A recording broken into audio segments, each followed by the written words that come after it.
pressed into clay tablets more than 4,000 years ago, Sumerian scribes recorded something remarkable. Not just grain counts or tax records, but detailed descriptions of what their gods ate, how divine households ran, and the exact rituals needed to feed beings called the Anunnaki. These weren't vague stories. The texts listed specific types of bread, measured beer in liters, named cuts of meat, counted seasonal fruits. They described morning wake-up ceremonies, midday meals, evening feasts. They mapped out the temple rooms where gods apparently slept, dined, and met their followers. Welcome. Thanks for being here tonight, wherever you are right now. Maybe it's gotten late where you're listening. Maybe you've been looking for something that keeps your mind interested while letting your body finally settle down. You're in the right place.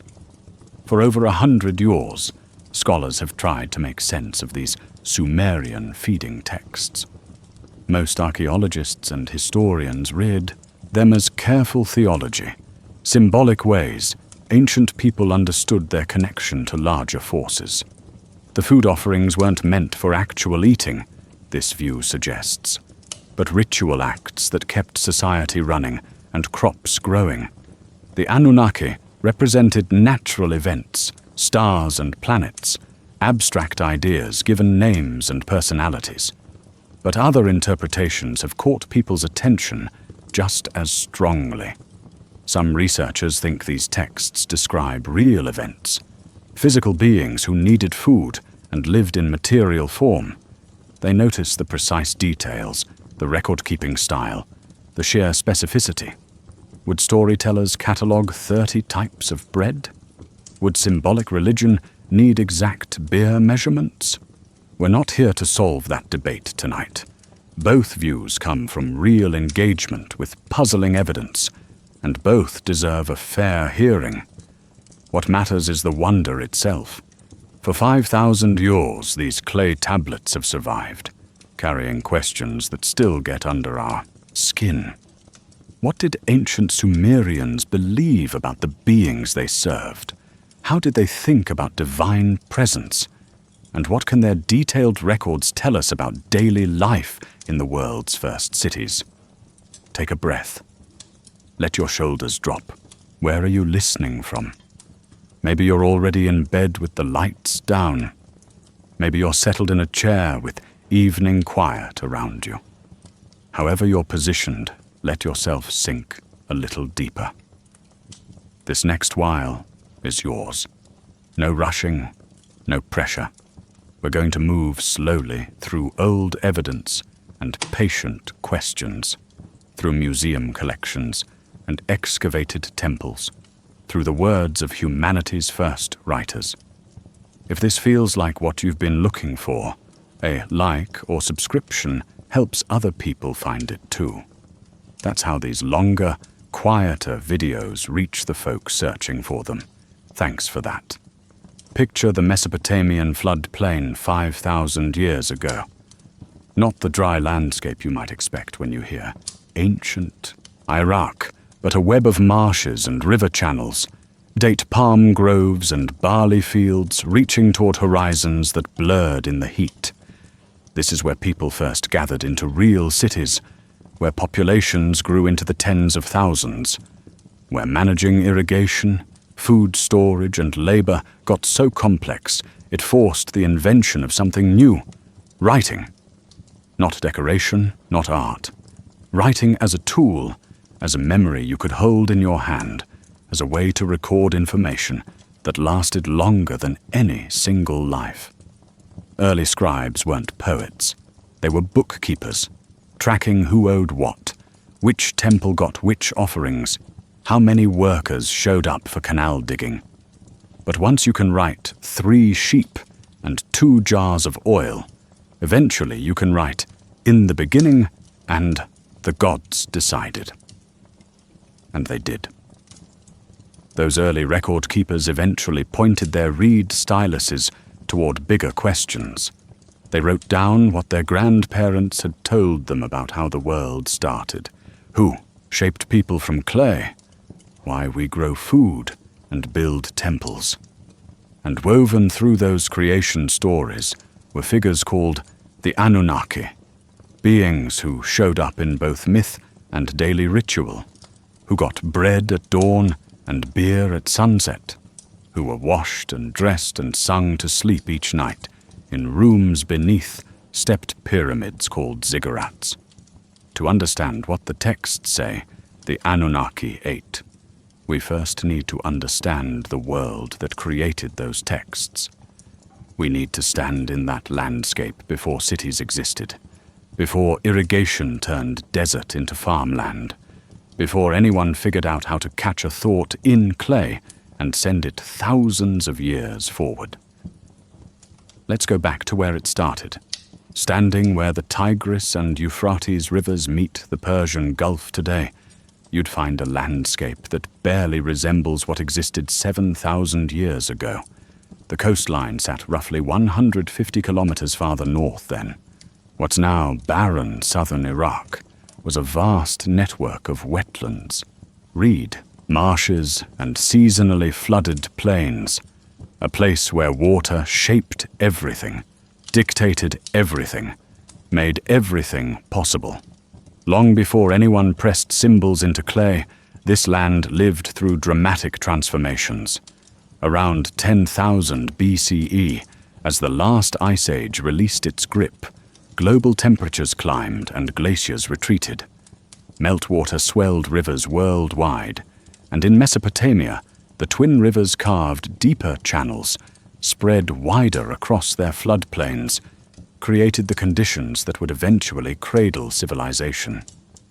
But that process took millennia. The shift from Ice Age to our current warm period didn't happen in a single generation, or even a dozen generations. Picture the landscape around 5000 BCE. Dense marshes stretched for dozens of kilometers, thick with reeds taller than a person. Papyrus and cattails formed walls of green. Between the marsh zones ran channels of open water, some shallow enough to wade through, others deep enough that early boats, simple reed, bundles lashed together, could navigate between settlements. Islands of slightly higher ground rose above the wetlands, and these became the first places people built permanent homes. The climate was different too.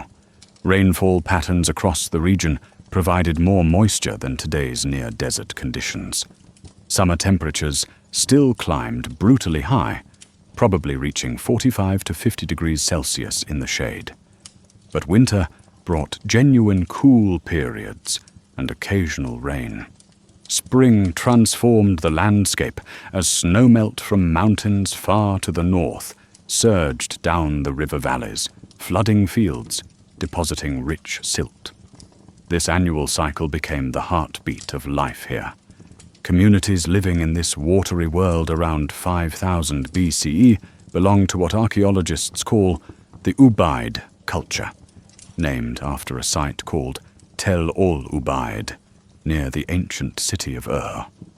These weren't nomads passing through. They built substantial houses from river mud, formed into bricks and dried in that fierce sun. They developed irrigation techniques, digging small canals to direct water where they needed it rather than waiting for floods. They painted pottery with geometric patterns, zigzags and crosshatches, designs we can still see in museum cases today. What did they believe? We can only guess. They left no written records because writing didn't exist yet. But they built small shrines, modest structures that hint at organized religion already taking shape. Clay figurines found in these settlements show abstract human forms, some with exaggerated features. Perhaps these represented protective spirits, or early versions of the gods who would later fill Sumerian texts. Perhaps they marked something else entirely. The silence of those unrecorded centuries leaves room for wonder. The rivers themselves behaved unpredictably. Unlike the Nile with its reliable annual flood, the Tigris and Euphrates could surge without warning. Too much water destroyed crops, washed away homes, drowned livestock. Too little meant famine. Learning to manage this temperamental water system required cooperation on a scale human societies hadn't attempted before. Single families couldn't maintain canal networks. Small villages couldn't store enough surplus grain to survive failed harvests. Survival here demanded organization, planning, collective action. At night, away from cooking fires, the sky revealed itself with a clarity we've mostly lost to modern light pollution. The Milky Way stretched overhead like a river of stars, echoing the earthly rivers below. Planets wandered their slow paths against fixed constellations. People watched these patterns, noticed correlations between celestial events and earthly seasons. The stars that rose just before dawn in late spring signaled planting time.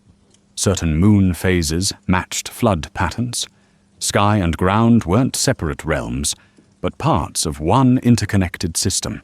Trade networks already existed by 5000 BCE, connecting this marshland region to distant places. Obsidian from Anatolia, copper from the Zagros Mountains, shells from the Persian Gulf. These materials show up in Ubaid sites, proof that people moved goods and ideas across hundreds of kilometers. With trade came stories, techniques, beliefs carried by travelers and merchants. Cultural exchange was already weaving this part of the world into larger patterns. Something else was building in these centuries before writing. Population grew steadily as agricultural techniques improved. Settlements expanded from villages into small towns. Social complexity increased. Craft specialists emerged, producing pottery or tools rather than farming. Religious authority concentrated in certain individuals who managed shrines and conducted rituals. The foundations of what we'd later call civilization were being laid, invisible at the time, but inevitable in retrospect. By 4000 BCE, some settlements were becoming genuinely urban. Eridu, later considered the first city in Sumerian, tradition had already grown into a town with a significant temple complex. The transition from scattered villages to concentrated cities brought new challenges and possibilities. More people living closer together needed more organization, more rules, more ways to track who owed what to whom. Memory alone couldn't hold all the information required to run a city. The stage was set. The land had been transformed from wilderness to managed farmland. People had learned to cooperate in large groups, to accept authority structures, to specialize their labor. Trade connected them to wider worlds. Ritual life had grown elaborate enough to require dedicated buildings and priesthoods. All that remained was the invention that would change everything. The technology that would let these people speak directly to us across 5,000 years. They were about to figure out how to write. The earliest writing emerged not from poetry or prayer, but from the mundane necessity of tracking goods. Around 3400 BCE in the city of Uruk, someone faced a problem. Temple complexes had grown massive, managing herds of thousands of sheep, storing tons of grain, organizing hundreds of workers. Human memory, even aided by physical tokens, couldn't reliably track such complexity. The solution appeared simple. Press marks into clay that represented things and amounts. These first marks weren't letters or even symbols as we think of them now. They were simplified pictures. A circle with a cross meant sheep. A jar shape meant oil. A triangular impression meant one. Archaeologists call this proto-cuneiform, and tablets covered in these marks survive in museum collections, looking almost like abstract art until you understand what you're seeing. They're receipts, essentially, records of transactions, inventories, work assignments. The tablets themselves feel surprisingly intimate when you encounter them in person. Most are small, palm-sized, meant to be held while still soft. You can sometimes see fingerprints pressed into the reverse side where the scribe gripped the clay. The medium itself, river mud, connected these records to the land they documented. Every tablet came from the same earth that grew the barley being counted, grazed the sheep being tallied. Within a few centuries, the system grew more sophisticated. Simple pictures evolved into abstract combinations of wedge-shaped marks made by pressing a cut reed into clay at different angles. This is true cuneiform, from the Latin cunus, meaning wedge. The physical process shaped everything. Clay dries quickly, so scribes worked fast. Reed styluses naturally made wedge impressions rather than curves. These practical constraints pushed the writing system toward its distinctive angular appearance. Learning to read and write became a specialized skill requiring years of training. By 3000 BCE, scribal schools operated in major cities. Young students, mostly boys from wealthy families, spent hours copying, practiced texts, memorizing sign combinations, building the muscle memory needed for quick, accurate inscription. Thousands of these student tablets survive, often containing errors the teacher corrected, showing us the learning process in action. The earliest scribes held significant social status. They weren't just clerks, but members of temple and palace administrations, trusted with managing vast resources. In a largely illiterate society, the ability to encode and decode information gave scribes real power. They controlled access to records, could verify or dispute claims, mediated between oral tradition and written documentation. Cities couldn't function without them. Around 2900 BCE, something shifted. Tablets start appearing that aren't purely administrative. We find word lists, vocabulary exercises, where scribes practiced writing plant names, animal types, professional titles. These lexical lists reveal how Sumerians organized knowledge, what categories mattered to them. They grouped things by function, by habitat, by ritual importance. Looking through these ancient dictionaries offers glimpses into how they thought. Then myths appear. Not fully formed literary texts yet, but fragments, brief narratives inscribed alongside administrative documents, a line about Gilgamesh, the legendary king, a reference to Inanna's descent to the underworld. These early mythological mentions suggest oral traditions already flourishing, stories told and retold, now beginning to be captured in permanent form. The transition from accounting to storytelling marks a profound expansion of what writing could do. Religious texts multiplied as temple bureaucracies grew. Priests needed to standardize rituals, ensure offerings were made correctly, train new generations in proper procedures. Writing let them codify what had been flexible oral tradition. But codification changes tradition. Once written, texts become authoritative in new ways. The written version becomes correct, and variation becomes error. Perhaps this is when the Anunnaki, previously shapeshifting through regional tellings, began to solidify into the forms we read in later texts. By 2600 BCE, Sumerian cuneiform could express complex grammar, abstract concepts, poetic imagery. Scribes wrote royal inscriptions celebrating military victories. They composed hymns praising gods. They drafted legal codes defining crimes and punishments. They recorded historical events, floods, famines, wars, dynastic changes. The volume of written material exploded, and with it came the need for libraries, for cataloging systems, for trained archivists who managed knowledge itself. The Anunnaki first appear clearly in texts from this period, around 2600 to 2500 BCE.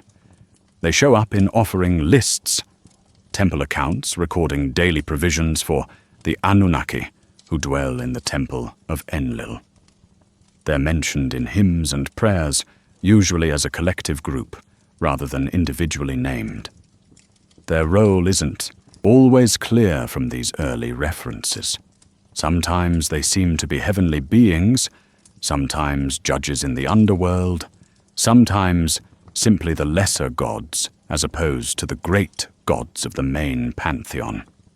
What's striking is how matter-of-fact these mentions are. The texts don't explain who the Anunnaki are because the scribes assumed everyone knew. They're written for an audience that shared cultural knowledge we've lost. We're reading documents meant for insiders, trying to reconstruct context from fragments. It's like finding someone's shopping list and trying to understand their entire life from it. Still, patterns emerge. The Anunnaki receive offerings. They judge the dead. They serve in the courts of higher gods. They number either 7 or 50, depending on the text, suggesting different traditions coexisting. Some scholars think Anunnaki was a flexible term that different cities or time periods used differently. Others see a coherent group with evolving roles as Sumerian. Religion developed over centuries. The clay tablets themselves became sacred objects.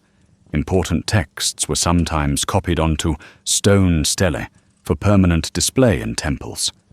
But clay remained the primary medium, cheap and abundant, perfect for the huge administrative archives required to run a civilization. Tens of thousands of tablets from this period survive, though that's surely a tiny fraction of what originally existed. Most eroded back into mud over millennia. Writing changed everything without anyone realizing it was happening. It created external memory, making possible complexities no single mind could hold. It allowed past and future to communicate, breaking the tyranny of the present moment. And it gave us this gift across 5,000 years, the ability to hear voices from humanity's first cities, including their descriptions of gods who ate bread and drank beer in temples that touched the sky. Those temples were rising now, higher and more elaborate with each generation. The word itself carries weight even before we know what it means. Anunnaki. Scholars break it down into Sumerian components. Anu, referring to the sky god. Ki, meaning earth, with connecting grammar in between. Usually translated as those of heaven and earth, or offspring of Anu. But like most ancient terms, it resists simple definition, shifting meaning across different texts and time periods. Their first clear appearances come in administrative documents from around 2500 BCE, temple records from cities like Nippur and Uruk. These aren't dramatic mythological narratives, but bureaucratic lists detailing offerings. 3 sheep, 2 jars of oil, 40 loaves of bread for the Anunnaki, reads one fragmentary tablet. Another records beer rations distributed to the 7 Anunnaki who decree fates. The texts treat them as entities requiring regular provisioning, much like the main gods of the city. This administrative context matters. The Anunnaki weren't purely abstract theological concepts or distant mythological figures. They had places in the daily functioning of temple complexes, received shares of agricultural produce, had priests assigned to their service. Whatever the Sumerians believed about these beings, the belief had practical economic consequences. Real grain, real labor, real resources allocated to feeding and maintaining them. Mythological texts from the same period paint a more cosmic picture. In the Sumerian creation epic, Eridu Genesis, the Anunnaki appear as divine laborers who build the first cities. Another text describes them as judges who sit in the underworld, determining the fates of the dead. A hymn to the goddess Inanna mentions the 50 great Anunnaki attending her court. These various roles seem contradictory until you realize Sumerian religion wasn't a unified, systematized theology, but a collection of regional traditions, stories and practices that overlapped and evolved. The number 7 appears, frequently in connection with the Anunnaki. 7 divine judges, 7 who decree fates. This connects them to Mesopotamian cosmology, which recognized 7 classical planets: Sun, Moon, Mercury, Venus, Mars, Jupiter, Saturn. The correlation seems more than coincidence. Perhaps the Anunnaki were understood as planetary deities, celestial powers governing earthly events through their movements across the sky. Ancient astronomers tracked these wandering stars obsessively, noting their positions, recording their cycles. But texts also mention 50 Anunnaki, creating numerical confusion that scholars debate. Some suggest different traditions counted differently. Others think 7 referred to a core group of chief Anunnaki, while 50 included all lesser deities. Still others see textual corruption over centuries of copying, where numbers got garbled in transmission. The ambiguity reminds us that Sumerian religion developed over more than 1,000 years across dozens of city-states, each with local variations. Their relationship to the major gods presents another puzzle. Texts clearly place the Anunnaki below the Great Triad: Anu, the sky father; Enlil, the storm god; Enki, the water god. But they rank above lesser spirits and demons. They form a sort of middle management in the divine hierarchy, important enough to receive offerings and wield authority, but not powerful enough to act independently of the higher gods. This bureaucratic conception of heaven mirrors Sumerian political organization, with kings ruling through layers of officials and administrators. What makes the Anunnaki particularly fascinating is how they bridge different realms. They're described as both celestial and terrestrial, heavenly and earthly, cosmic and intimate. They judge the dead in the underworld, but also receive food in temples above ground. They're distant enough to be mysterious, but present enough to require daily attention. This liminal quality, existing between categories, gives them narrative flexibility that purely celestial gods lack. Some texts hint at their origins. One fragment suggests the Anunnaki were born when heaven and earth separated at creation, making them primordial beings who witnessed the world's formation. Another tradition makes them children of Anu, the sky god, linking them to the highest divine authority. These origin stories served to legitimate their authority, explaining why they could judge souls and decree fates. Gods with ancient lineage wielded greater power than recent arrivals. Early 20th century translations of Sumerian texts sparked public fascination with the Anunnaki, particularly among people seeking alternative histories. The specificity of descriptions caught attention. Beings who needed food, who labored, who lived in physical structures. This didn't match most people's assumptions about ancient mythology, which they imagined as vague and symbolic. The administrative precision made the Anunnaki seem different, somehow more real than Greek or Norse gods. Mainstream scholars explained this as Mesopotamian religion's distinctly practical character. Sumerians conceived their gods in familiar human terms because they understood the divine-human relationship as transactional. Humans provided food and worship, gods provided cosmic order and agricultural fertility. The system worked through reciprocal obligation, not abstract faith.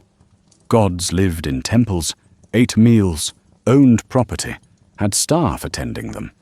They were powerful humans, essentially, requiring the same basic sustenance with divine variations. But alternative interpretations emerged, particularly from the 1960s onward. Some researchers proposed the Anunnaki represented actual beings, physical entities who lived among ancient Sumerians, taught them agriculture and writing, demanded provisions in return for technology or protection. These ideas gained traction in popular culture, appearing in books and documentaries that presented Sumerian texts as historical documents rather than religious literature. The debate reveals deeper questions about how we read ancient sources. Should we privilege the interpretations of trained scholars who've spent careers studying ancient languages and contexts? Or should we remain open to possibilities that conventional academia might dismiss too quickly? Both approaches come with risks. Academic orthodoxy can blind us to unconventional truths, but untrained speculation can lead to wild misreadings based on decontextualized fragments. What we can say with confidence is this: Sumerian texts describe beings called the Anunnaki. These beings received food offerings recorded in temple archives. They appear in multiple roles across different texts: judges, laborers, courtiers, planetary powers. They bridge heaven and earth, linking cosmic order to daily ritual, and they captured the imagination of ancient Mesopotamians for over 1,000 years, persistent enough that their name traveled through Akkadian and Babylonian traditions long after Sumerian died as a spoken language. Their temples were rising now across the floodplain, massive structures of mud brick reaching toward those 7 wandering stars. By 2500 BCE, Sumerian religious thought had developed a structured hierarchy that priests could draw like an organizational chart. At the apex sat Anu, the distant sky father who rarely intervened in earthly affairs, but whose authority legitimized all other divine power. Beneath him ruled Enlil, lord of storms and air, arguably the most powerful active deity in the pantheon.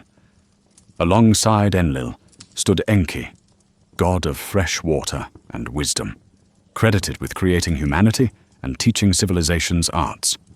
These three formed what scholars call the cosmic triad: sky, storm, water, the fundamental forces governing existence. The major gods claimed specific cities as their earthly homes. Inanna, goddess of love and war, ruled from Uruk, where her temple complex covered several acres and employed hundreds of priests, priestesses, musicians, and craftspeople. Nanna, the moon god, dwelt in his temple receiving nightly offerings timed to lunar phases. Enki's cult centered in Eridu, the oldest city, according to Sumerian tradition, built on the edge of marshlands where fresh water and salt water mixed. Each city-state's political power derived partly from the prestige of its patron deity. Beneath these great gods operated what texts call the lesser gods, and here the Anunnaki find their primary role. They served as divine administrators, carrying out the will of the cosmic triad, managing celestial and terrestrial bureaucracy. Some texts describe them attending Enlil's court in Nippur, the religious center of Sumer, where major theological decisions were made. Others place them judging human souls in the underworld, a role that would become more prominent in later Babylonian religion. The relationship between human and divine followed clear transactional logic. Humans existed to serve the gods by providing food, shelter, and worship. In return, gods maintained cosmic order, kept the sun rising, rivers flooding on schedule, crops growing, enemies at bay. This wasn't faith in the modern sense, but a practical arrangement between parties with different capacities and needs. Gods possessed power, but required sustenance. Humans could produce food, but needed divine favor for prosperity. Temple organization reflected this understanding. Each major temple housed a cult statue representing the deity, treated as the god's living presence on earth. The statue wasn't a symbol or reminder, but the actual location where divine essence resided. Daily rituals attended the statue's needs, waking it with hymns at dawn, washing and clothing it, offering meals at appropriate times, entertaining it with music, putting it to rest at night. The Anunnaki received similar treatment in their smaller shrines, though on a less elaborate scale. Priestly ranks formed their own hierarchy, mirroring the divine one. High priests and priestesses, usually from royal or noble families, managed temple estates and performed major rituals. Below them worked specialized priests responsible for particular ceremonies: divination, purification, offerings, music. Temple singers trained for years to master the complex liturgical repertoire. Craftspeople produced ritual objects. Farmers worked temple lands. Entire communities depended economically on temple operations. Religious festivals punctuated the agricultural year, aligning cosmic and earthly cycles. The Akitu festival celebrated the new year, involving ritual dramas where Enlil's authority was symbolically renewed. Inanna's cult featured ceremonies marking her descent to and return from the underworld, mythologically linked to seasonal vegetation cycles. These festivals weren't optional entertainment, but crucial moments when divine and human worlds reconnected, ensuring continued cosmic stability. What did ordinary people believe?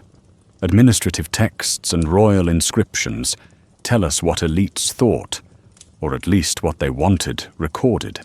Common people's religious lives remain harder to access. Small household shrines found in excavated homes suggest domestic worship of protective deities. Amulets and magical texts point to concerns about demons and illness. Popular religion probably mixed official theology with older folk practices, magical thinking, and personal interpretations that priests might not have approved. The Anunnaki, in this context, served multiple functions. In official theology, they were lesser gods with specific administrative roles. In underworld texts, they judged souls and determined afterlife fates. In astronomical contexts, they connected to planetary movements.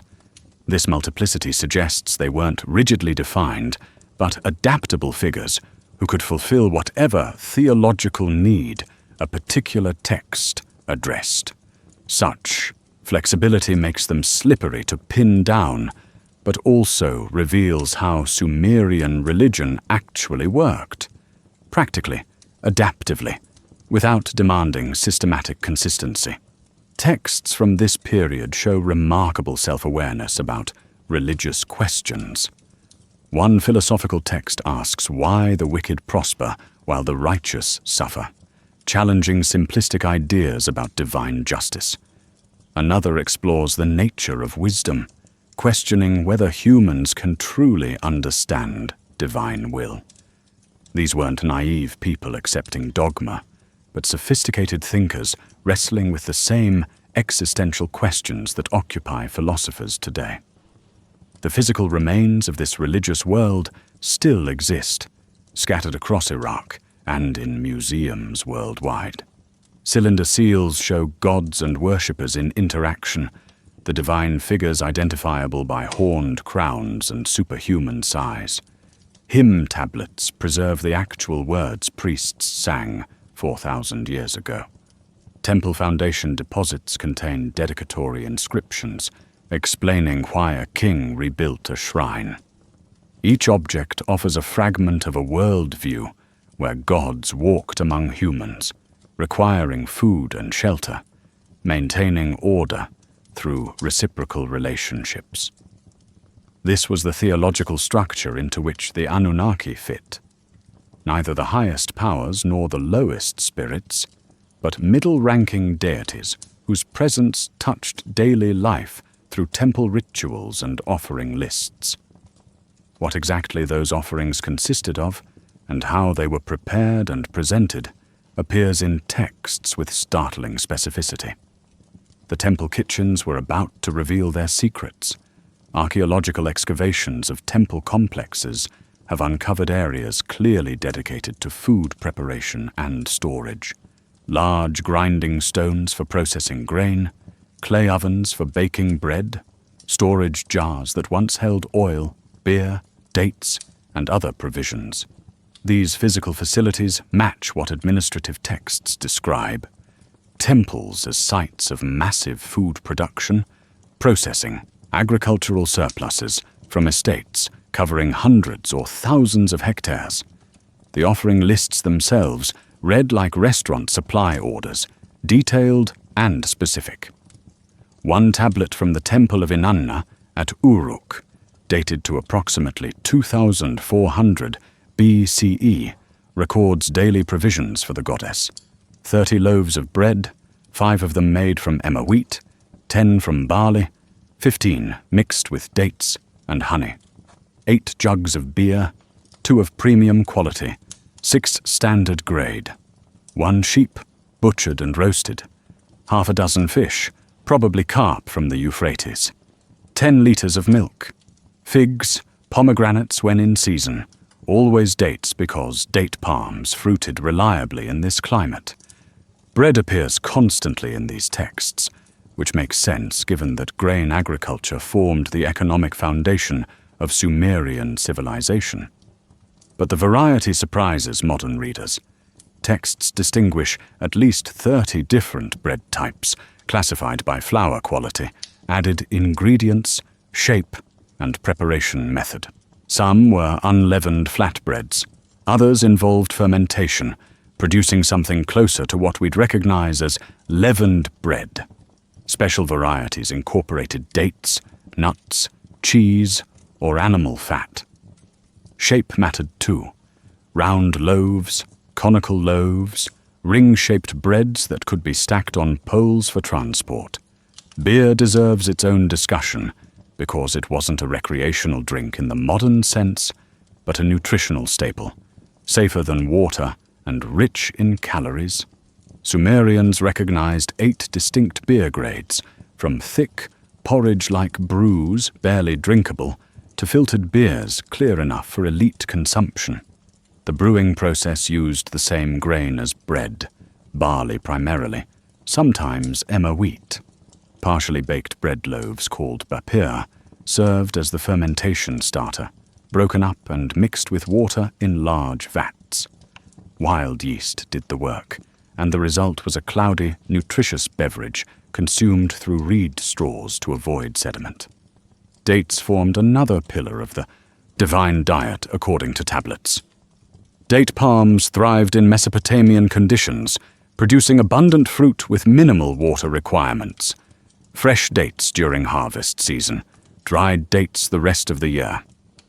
Date syrup concentrated the sweetness into a honey substitute.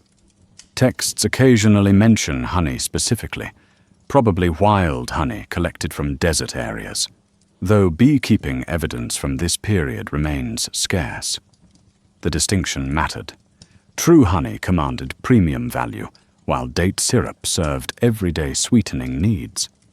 Meat appears regularly, but not daily in most offering lists, suggesting it was valued but not abundant.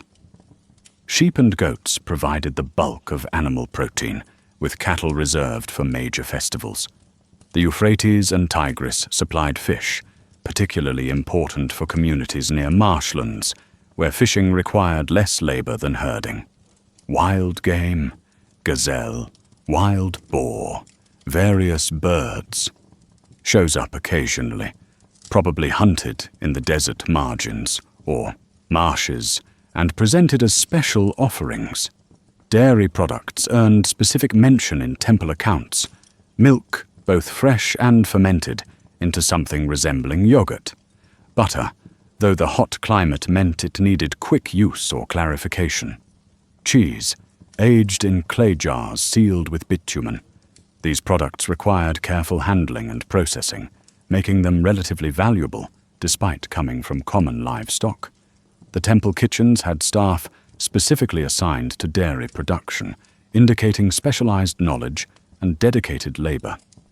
vegetables and legumes get less textual attention, possibly because they were common enough not to require detailed documentation. Archaeological evidence from trash heaps and storage areas reveals onions, garlic, leeks, lentils, chickpeas, and various leafy greens. These likely appeared in daily consumption, but weren't prestigious enough to feature prominently in offering lists meant to demonstrate generosity toward the gods. The texts record what mattered institutionally, not necessarily what people actually ate most often. Fats and oils served crucial culinary and ritual purposes. Sesame oil appears frequently in texts, both for cooking and as lamp fuel in temples. Animal fats from sheep and cattle were rendered and stored. Oil had symbolic significance beyond its practical uses. It represented richness, abundance, divine blessing. Anointing with oil was a sacred act, and oil lamps burning before cult statues maintained continuous divine presence. In December 1922, British archaeologist Leonard Woolley led an excavation team at the site of Ur, probing beneath wind-eroded mounds that had once been humanity's third-largest city. His workers, local men familiar with digging through millennia of compacted debris, had cleared down through Islamic-era graves and Babylonian ruins when they hit an older stratum. Woolley knelt beside a section his crew had exposed, brushing dust from a wall of baked brick. The bricks showed distinctive markings, wedge-shaped impressions forming neat rows. Cuneiform. He recognized the script immediately, but needed specialists to translate. Over the following weeks, as they carefully documented and removed inscribed bricks from what proved to be a temple foundation, the text revealed itself. These were offering lists, recording daily provisions for Nanna, the moon god. Line after line detailed quantities of bread, beer, meat, oil, dates. One section specified offerings for the Anunnaki who attend Nanna's house. The discovery gave physical reality to what scholars had only known from fragmented texts. Here was architectural evidence matching the written descriptions. Kitchens, storage rooms, offering tables arranged around a central shrine. Woolley's team found grain that had carbonized in an ancient fire, preserving individual kernels for botanical analysis. They found fish bones, date pits, broken beer jars with residue still detectable. The tablets had described a system, but the excavation proved it actually functioned at industrial scale for centuries. These weren't symbolic gestures or purely theological concepts. Temples fed gods in the same way households fed families, with real food prepared by real cooks using techniques archaeologists can now reconstruct. Whether divine mouths consumed those offerings or priests ate them after ritual presentation, the economic and labor investment was genuine and enormous. The quantities recorded in texts scale up dramatically during festivals. A tablet from the Temple of Enlil at Nippur describes preparations for the Akitu New Year celebration. Hundreds of sheep and cattle were slaughtered. Thousands of loaves were baked. Beer production multiplied tenfold. Dates, figs, and pomegranates arrived by the cartload. The entire agricultural surplus of temple estates for months got concentrated into days of massive consumption, feeding not just the god and the Anunnaki, but priests, pilgrims, workers, and anyone who showed up. This generosity served political purposes. Temples redistributed agricultural wealth, preventing hoarding by elites while binding communities to religious institutions. A king who provided lavish offerings demonstrated piety and prosperity. Priests who managed successful festivals proved their competence at maintaining divine human relationships. Everyone ate better during religious celebrations, creating positive associations between worship and abundance. What the texts reveal, ultimately, is a sophisticated agricultural civilization directing enormous resources toward feeding beings they believed required sustenance. The specificity, 30 bread varieties, 8 beer grades, seasonal fruit rotations, shows a culture taking these requirements seriously, applying the same attention to divine provisioning as to any other administrative challenge. Whether those beings existed in the forms Sumerians imagined remains an open question. But the dedication was unquestionably real. The daily rituals that delivered these offerings followed patterns as precise as the food itself. Beyond administrative lists, narrative texts describe divine feasts with literary flair that brings ancient banquet halls to life. The Epic of Gilgamesh, though later in composition than the early offering lists, preserves traditions reaching back to Sumerian sources. When Gilgamesh and Enkidu prepare to face the monster Humbaba, they first feast with the elders of Uruk. The text describes bread in pyramids, beer flowing, roasted meat carried on platters. This human banquet mirrors divine feasts described elsewhere, suggesting Sumerians imagined gods eating the same way nobles did, in abundance, with ceremony, surrounded by attendants. The myth, Inanna's descent to the underworld, contains a remarkable feast scene occurring after the goddess's resurrection. Her attendants prepare a celebratory meal involving bread heaped high like a mountain, beer flowing like the Euphrates, and dates numerous as the stars. The hyperbole serves poetic purposes, but the basic elements match what offering texts record. Divine feasts and human feasts existed on a continuum, differentiated by scale and ritual context rather than fundamental nature. Another text, Enki and Ninhursag, describes a paradise garden where gods consume miraculous plants. This myth takes place in Dilmun, a legendary land of immortality somewhere near the Persian Gulf, probably corresponding to modern Bahrain. The plants Enki eats aren't identified specifically, described only as having properties that alter his divine body, causing pregnancy and requiring Ninhursag's healing intervention. Here food becomes transformative, operating beyond simple nutrition into cosmic consequences. Wild game features prominently in mythological feasts, suggesting that hunting retained prestige value even as agriculture dominated the economy. Gods receive offerings of gazelle, oryx, wild sheep, and various birds. These creatures inhabited the desert margins surrounding Mesopotamian settlements, and hunting them required skill and risk. Presenting wild game to gods demonstrated prowess, connecting religious devotion to masculine achievement in ways domesticated livestock couldn't match. The inclusion of wild foods hints at nostalgia for pre-agricultural existence, when humans lived by hunting and gathering. Sumerian myths contain stories about a golden age when people wandered freely and gods walked visibly among them.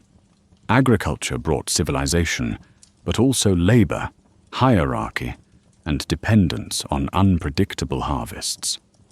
Perhaps offering wild game to gods represented symbolic connection to that imagined earlier world before irrigation canals and tax collectors. Honey appears in special contexts, usually mythological, rather than administrative. When mentioned, it's marked as rare and precious. One text describes honey as the sweet breath of the gods, suggesting associations with divine essence or immortality. The scarcity makes sense. Beekeeping requires specific knowledge and equipment, and wild honey collection was dangerous. Its rarity elevated honey to festival and ritual use rather than daily consumption. Ghee, clarified butter, shows up in texts describing elaborate preparations. Regular butter spoils quickly in Mesopotamian heat, but slow-cooking butter drives off water and milk solids, producing pure butterfat that stores well. The process required patience and fuel, making ghee a luxury item. Its golden color and rich flavor suited ritual contexts. Gods received ghee not just as food, but as a medium for lamp fuel, producing bright, clean-burning light before divine statues. Cream appears occasionally, probably fresh and consumed quickly after separation from milk. The Sumerians understood dairy processing in sophisticated detail, recognizing that time and temperature affected texture and preservation. Texts distinguish between milk fresh from the animal, milk left to thicken, milk fermented into yogurt-like products, and milk processed into butter or cheese. This knowledge base developed over generations of trial and observation. The textual evidence suggests seasonal variation in divine menus. Spring brought fresh barley for bread and beer. Summer meant dates ripening in massive quantities. Autumn harvests produced emmer wheat and legumes. Winter saw date storage from summer, supplemented by preserved meats and dried fish. The gods' diet followed agricultural rhythms, linking celestial beings to earthly cycles in ways that reinforced the cosmic-terrestrial connection at Sumerian religion's heart.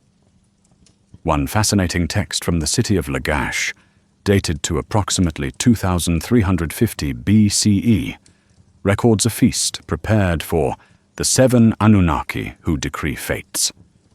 The menu specifies 7 sheep, one for each deity, roasted whole. 7 varieties of bread, distinguished by ingredients and shape.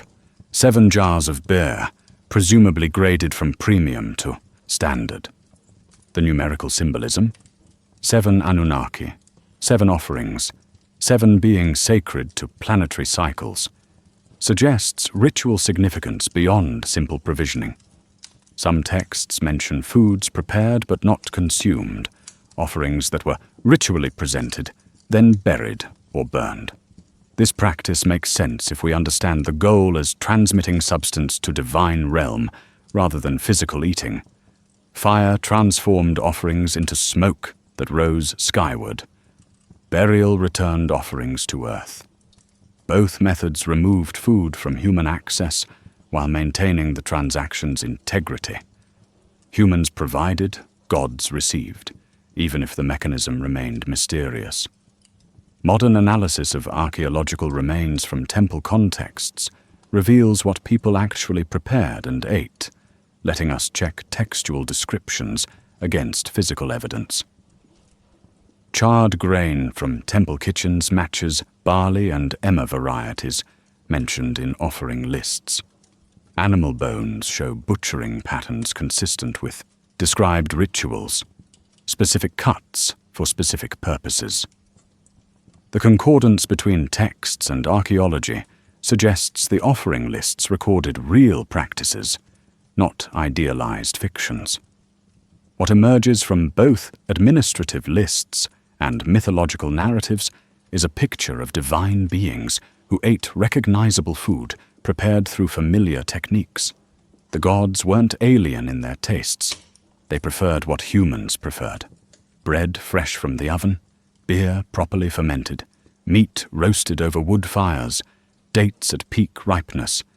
This similarity supported the theological claim that humans were made in divine image, sharing not just form but appetites, needs, and pleasures. The question scholars debate is what happened to all this food after ritual presentation. Some temples, like those in Ur and Uruk, had hundreds of staff members. Did priests eat the offerings after gods symbolically consumed them? Certainly.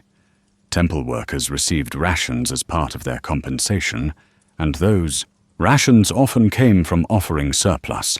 The gods took the essence, the texts suggest, while priests took the substance. This arrangement satisfied both theological requirements and practical economics. But texts also describe offerings transported to underworld deities, poured into the ground at cemetery sites, or burned completely rather than consumed by living people. These variations suggest different theological understandings about how divine consumption worked. Some offerings fed priests, others fed the dead. Still others disappeared entirely, transformed through fire or earth into forms humans couldn't access.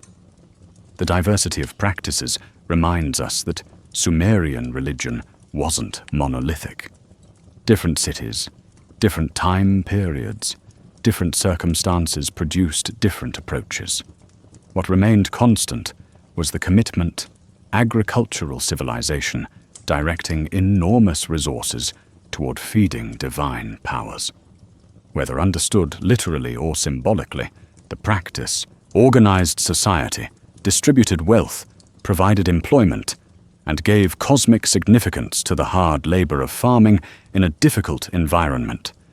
These elaborate systems of provision required architectural stages as impressive as the rituals themselves. Temple complexes in cities like Uruk, and Nippur weren't single buildings, but vast architectural compounds covering multiple hectares. The ziggurat formed the centerpiece, a stepped pyramid of mud brick rising 30 to 50 meters above the surrounding plain. But around this monumental core spread courtyards, storage buildings, administrative offices, priests' quarters, workshops, and the specialized rooms where gods supposedly dwelt. Walking through excavated remains today, even in their eroded state, conveys the scale of what Sumerians built.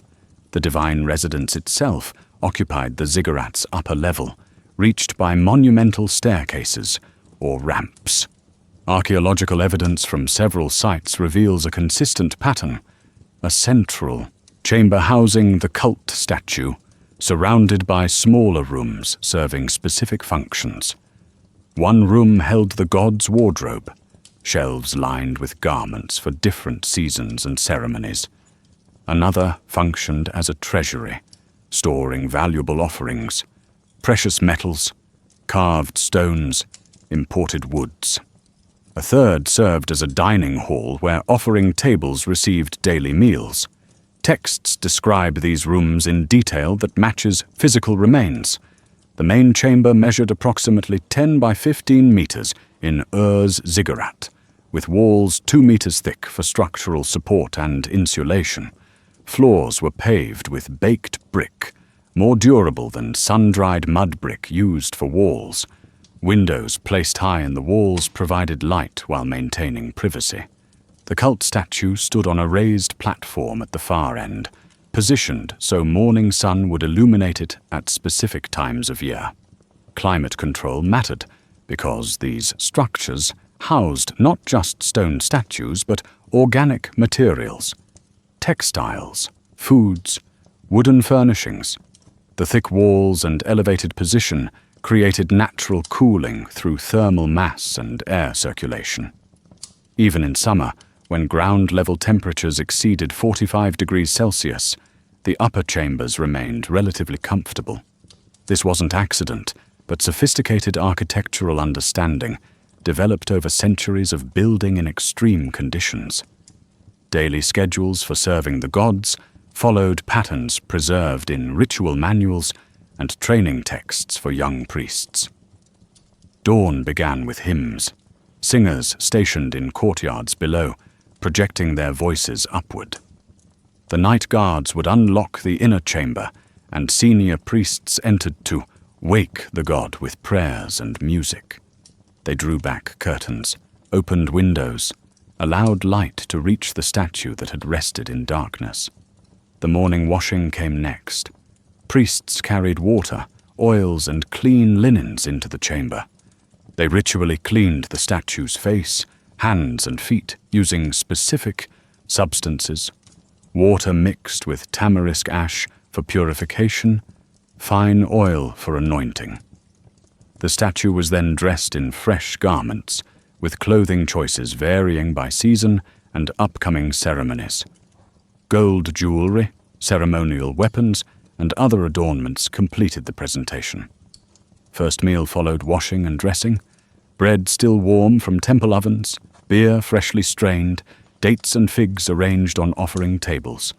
Priests presented each item with prescribed prayers, then withdrew to let the god eat.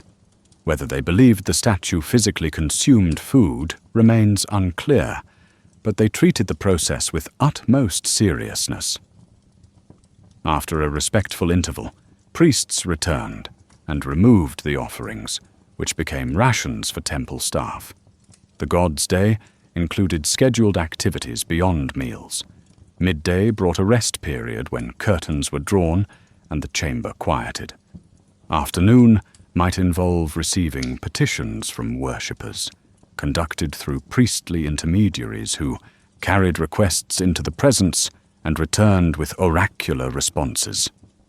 Evening featured another meal, smaller than the morning one, followed by music and entertainment. Singers, musicians with lyres and drums, and dancers performed in the courtyards, while priests burned incense in the upper chambers. Nighttime preparation involved putting the god to bed, a ritual mirroring the morning awakening. Priests sang evening hymns, closed windows, drew curtains, and withdrew. Night guards took stations outside the chamber, protecting the god's sleep until dawn began the cycle again. This daily rhythm continued year after year, requiring permanent staff, trained in precise protocols, and willing to dedicate their lives to divine service. The Anunnaki, as lesser deities, received similar but simplified treatment in their own shrines, scattered throughout temple complexes. These smaller structures, single rooms often, or simple altars in courtyards, had dedicated priests responsible for daily offerings. The scale was reduced, but the pattern remained consistent. Every divine being required housing, feeding, and ritual attention proportional to their rank in the celestial hierarchy. Imagine the labor this required. A major temple employed hundreds of people directly, senior priests and priestesses managing operations, ritual specialists performing ceremonies, singers and musicians providing entertainment, cooks preparing offerings, brewers making beer, bakers producing bread, craftspeople maintaining furnishings, farmers working temple estates, guards providing security, scribes keeping records. Beyond direct employees, thousands more depended economically on temple activities. Merchants supplying materials, herders providing livestock, fishermen delivering catches, craftspeople producing goods the temple purchased or commissioned. The economic impact extended to entire regions. Temple estates controlled vast agricultural lands, sometimes comprising 30 to 40% of a city-state's total farmland. These estates produced grain, livestock, and other goods that fed divine households, but also supported administrative functions, military operations, and public works. Temples operated as banks, lending grain and silver to merchants and farmers. They funded long-distance trade missions that brought back exotic materials. They sponsored craft production that employed specialized workers year-round. This system worked because everyone believed, or at least accepted, that gods required sustenance. The theological claim justified economic structures that concentrated wealth, organized labor, and funded artistic and architectural achievements. Whether the gods actually lived in those chambers mattered less, perhaps, than the shared commitment to behaving as if they did. That commitment built civilizations. But beneath the practical economics, something else operated. A sense that cosmic order depended on human attention, that morning hymns and bread offerings maintained the sun's path and the river's flow. This wasn't naive superstition, but a way of understanding causation that linked visible actions to invisible consequences. If we stop feeding the gods, Sumerians might have thought, what happens to the world? The architecture itself embodied answers to that question. The Atrahasis epic, composed around 1800 BCE, but drawing on much older Sumerian traditions, tells a creation story that reveals how Mesopotamians understood their relationship with divine powers. The text begins not with humans, but with gods themselves laboring. The Anunnaki dig irrigation canals, clear fields, build cities. They work under the direction of Enlil, who demands increasing production. The divine laborers grow exhausted, resentful, eventually rebellious. After 40 years of back-breaking work, the text says, the Anunnaki lay down their tools. They march to Enlil's house at night, surrounding his residence with torches and demands. This is a divine labor strike, a revolution in heaven. Enlil, angry and frightened, calls an assembly of the great gods. Anu and Enki join the discussion. The problem is clear. Necessary work exists, but divine beings refuse to perform it. What solution? Enki proposes creating substitute workers. He instructs that a god be slaughtered and his flesh and blood mixed with clay. From this mixture, the mother goddess Nintu shapes 7 male and 7 female forms. She animates them with divine essence, but limited, mortal. These are humans, beings strong enough for heavy labor, intelligent enough to follow instructions, but lacking the immortality and full power that would make them dangerous to their creators. The theological implications are remarkable. Humans exist to perform work gods found unbearable. We're built for labor, designed for service, agriculture, irrigation maintenance, temple construction.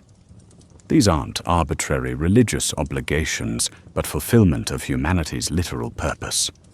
The Sumerian word for human, Lu, shares roots with words meaning worker and one who serves. Our identity centers on what we do for divine powers.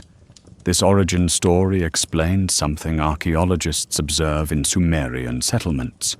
The immense labor investment in temple complexes, irrigation systems, and city walls required organizing thousands of workers over decades or centuries. How do you motivate people to dig canals in 45-degree heat, to haul mud bricks for years to build ziggurats? Telling them they exist specifically to do this work provides powerful justification. Your labor isn't oppression, but cosmic purpose, fulfilling the reason you were created. The Atrahasis text continues, with humans multiplying rapidly, becoming so numerous and noisy that Enlil can't sleep. He sends plagues, droughts, and finally a flood to reduce human population. But Enki, who created humans, warns the pious man Atrahasis to build a boat. The flood comes, humanity survives through this one family, and afterwards gods and humans negotiate a new arrangement. Women will sometimes be barren. Children will sometimes die young, keeping populations manageable. In return, humanity continues existing, continues serving divine needs. This myth circulated in various forms throughout Mesopotamian history, eventually influencing the biblical flood story. But in its Sumerian context, it establishes a clear theology. Humans feed gods because gods created humans for that purpose. The relationship isn't voluntary devotion, but structured obligation, written into the fabric of existence itself. Temple offerings fulfill our species' job description. The practical reality matched the mythology. Agricultural civilization in Mesopotamia required intensive irrigation labor. Natural rainfall was insufficient for reliable farming. Success depended on digging and maintaining networks of canals, dikes, and reservoirs. This work was collective. No single family could manage it. Communities needed organization, leadership, some motivating ideology that made people accept authority and coordinate efforts. Temple complexes provided that organizational structure. Priests allocated water rights, organized work crews, stored surplus grain for redistribution. The theological claim that humans existed to serve gods justified the authority priests wielded. If your purpose is divine service, then those who mediate between humans and gods naturally deserve obedience. The system reinforced itself. Successful irrigation produced abundance. Abundance funded temple operations. Temples organized more labor, which improved irrigation, producing more abundance. On a spring morning in 2090 BCE, during the reign of King Ur-Nammu, a foreman named Lugalsa oversaw repairs to a major canal feeding farmland south of Ur. 300 workers had assembled at dawn, organized into teams of 20, each team responsible for a 50-meter section of embankment damaged during winter floods. The work began with surveying. Lugalsa walked the canal length with 2 scribes, noting where erosion had weakened the banks, where silt had accumulated, where water flow had carved dangerous channels. His crews would dig out silt, pack fresh mud into eroded sections, and build up banks to prevent future overflow. The labor was tedious and heavy, moving thousands of basket loads of mud under brutal sun. Workers sang rhythmic chants to coordinate their movements, scooping mud, passing baskets up embankments, dumping loads where needed. Sweat soaked their wool kilts. Supervisors circulated with water jars, ensuring no one collapsed from heat exhaustion. By afternoon, when temperatures peaked, Lugalsa called a rest period. Workers sheltered in the canal's shadow, eating barley bread and onions, drinking beer diluted with water. Then back to work until sunset brought relief. The canal repairs took 4 days, logged in temple records as part of Ur-Nammu's pious maintenance of irrigation systems that served Nana's temple estates. Lugalsa received bonus rations for completing the work on schedule. The workers returned to their villages, tired but satisfied that this year's harvest would not fail for lack of water. This was the lived reality of serving the gods. Not abstract theology, but mud and sweat, basket loads and sore backs, the daily grind of maintaining infrastructure that kept civilization functioning. The Atrahasis myth said, humans were created for this work. The canal repairs proved the myth's practical truth. Divine service was agricultural labor, economic production, infrastructure maintenance, all framed as cosmic necessity. The symbiotic arrangement benefited both parties, at least in Sumerian understanding. Humans gained security through organization and surplus storage. Gods gained the sustenance they required to maintain cosmic order. Breakdown in either direction threatened disaster. If humans stopped providing, gods might abandon their responsibilities. Sun might not rise, floods might not come, enemies might conquer. If gods withdrew their favor, crops would fail, diseases would spread, chaos would reign. This mutual dependence created urgency around temple rituals. Daily offerings weren't optional extras, but essential maintenance of reality itself. Missing a morning hymn or evening bread presentation might seem trivial, but the cumulative effect of neglecting divine service could be catastrophic. Priests didn't just perform ceremonies, but held the world together through persistent, repetitive, faithfully executed ritual labor. The Anunnaki fit into this system as middle management, receiving offerings that acknowledged their role while reserving the largest provisions for the great gods. Their presence in daily temple life and underworld judgment suggested they monitored human faithfulness, ensuring the contract established at creation remained honored. They were witnesses to the arrangement, enforcers perhaps, and beneficiaries of the labor they had once performed, but now humanity shouldered. The architecture of temples reflected these relationships in physical form, coding theology into stone and brick. Barley transformed Sumerian civilization more than any other crop. This single grass species, domesticated in the Fertile Crescent around 8000 BCE, provided both staple food and ritual centerpiece. From barley came bread, the solid foundation of diet and offering. From barley came beer, the liquid that nourished bodies and facilitated communion with divine powers. The crop's dual nature, solid and liquid, food and drink, gave it theological significance beyond its nutritional value. The agricultural calendar revolved around barley's growing cycle. Planting occurred in late autumn when temperatures cooled and winter rains began. The crop grew through winter, taking advantage of mild conditions and available moisture. Harvest came in late spring, before summer heat arrived. This timing freed summer months for other agricultural activities and made barley ideally suited to Mesopotamian climate. Wheat, the other major grain, required different conditions and never achieved barley's dominance. Barley fields covered the landscape around every Sumerian city. Temple estates, royal lands, and private farms all dedicated significant acreage to this essential crop. Good years might yield a return of 20 to 30-fold. Plant 1 liter of seed, harvest 20 to 30 liters of grain. Modern wheat farming in optimal conditions rarely exceeds 40-fold returns, so Sumerian agriculture was reasonably productive given the constraints.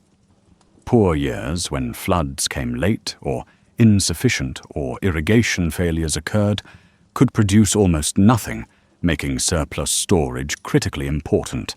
Bread production began with processing harvested grain. Workers used grinding stones, a flat base stone and a handheld grinding stone, to crush barley into flour. This was hard physical labor, typically done by women, requiring hours of grinding to produce enough flour for a family's daily bread. Temple complexes employed professional grinders who processed grain at industrial scale, filling storage rooms with flour that bakers then transformed into the 30-plus bread varieties texts describe. Baking required specialized equipment and knowledge. Dome-shaped clay ovens, called tanur in Akkadian, heated to temperatures around 400 to 500 degrees Celsius, using wood or dried dung as fuel. Bakers slapped flatbread dough directly onto the oven's interior walls, where it cooked quickly. Thicker loaves required different techniques, sometimes buried in hot ashes, sometimes baked in clay pots placed inside the oven.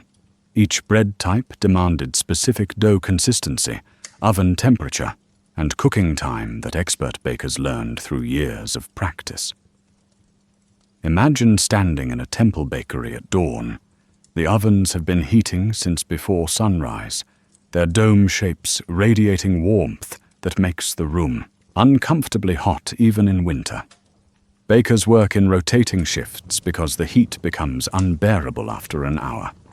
Dough prepared the previous evening sits in large clay vessels, risen overnight through natural fermentation. A baker pulls off a portion, kneads it briefly on a flour-dusted surface, shapes it into a round, and tosses it expertly to thin it into a disc. One practiced motion slaps it against the oven's interior. 30 seconds later, she peels it off with a long wooden paddle, slightly charred, steaming. Perfect. Beer production followed a parallel process, but involved additional steps. Barley was malted first, soaked in water until it sprouted, then dried and ground. Malting developed enzymes that converted grain starches into fermentable sugars. Bakers made special bread loaves called bapir from malted barley, baking them until partially cooked but not fully. These bapir loaves served as portable fermentation starters, stable enough to store for weeks. To brew beer, workers broke up bapir loaves into large clay vessels, added water, and let the mixture ferment. Wild yeast in the environment did the work, converting sugars into alcohol and carbon dioxide. Temperature control mattered. Too hot and fermentation stopped. Too cold, and it proceeded slowly. The process took several days, producing a thick, cloudy liquid rich in calories and vitamins. Sumerian beer was more like liquid bread than modern clear beer, nutritious enough that workers received it as daily rations. Brewers were often women, continuing a pattern found in many ancient cultures. The goddess Ninkasi, whose name means "lady who fills the mouth," presided over brewing. A hymn to Ninkasi, dating to approximately 1800 BCE, describes the brewing process in poetic detail while doubling as a recipe. Modern breweries have successfully recreated Sumerian beer using this hymn's instructions, producing a slightly sour, mildly alcoholic beverage that tastes foreign to palates trained on modern beer but remains drinkable. The Epic of Gilgamesh contains a famous scene involving bread and beer as markers of civilization. Enkidu, the wild man, lives with gazelles in the wilderness until a priestess civilizes him. She gives him bread to eat and beer to drink. He ate the bread until he was full. He drank 7 jugs of beer. His heart became light, his face brightened, and he sang for joy. This transformation from wild to civilized happens through consuming barley products. Beer and bread don't just nourish, they make you human, separate you from animals, incorporate you into society. The theological significance runs deeper. In several myths, gods possess bread of life and water of life that grant immortality. When Gilgamesh seeks eternal life after Enkidu's death, he searches for these divine foods. He learns they exist but remains inaccessible to mortals. The parallel to ordinary bread and beer is deliberate. What nourishes humans temporarily nourishes gods, eternally. The difference isn't kind, but degree. Another way Sumerian theology blurred the line between human and divine. What made food divine rather than ordinary? Texts suggest ritual purity, proper preparation, and consecration. Through prayer transformed common ingredients into suitable offerings. The same barley that fed workers became divine food when processed by temple bakers, baked in sacred ovens, presented with correct prayers. This transformation worked through human action and divine acceptance, a cooperative process that maintained cosmic relationships. Archaeological evidence shows temples consumed enormous quantities of grain. Excavations at revealed storage facilities capable of holding hundreds of thousands of liters of barley. Records from the 3rd dynasty of around 2100 to 2000 BCE, document temple estates producing and processing this grain on scales that rival modern agricultural operations, considering the technological limitations. The logistical achievement of managing such quantities without mechanical equipment demonstrates remarkable organizational capability. The daily transformation of grain into bread and beer, performed thousands of times across Mesopotamia, represented more than food production. It was ritual maintenance of reality, physical enactment of the relationship between creators and created. Every loaf baked for a god, every jar of beer poured as offering, reaffirmed the arrangement described in the Atrahasis epic. Humans labored, gods received, and the world continued functioning. This system worked for millennia, surviving dynastic changes, military conquests, and cultural transformations. The Akkadians conquered Sumerian cities around 2300 BCE, but adopted Sumerian religious practices, continuing to feed gods in traditional ways. The Babylonians did likewise centuries later. The persistence suggests the theology resonated deeply, addressing needs that transcended political structures. But the physical, Architecture concealed secrets beyond the obvious ritual functions.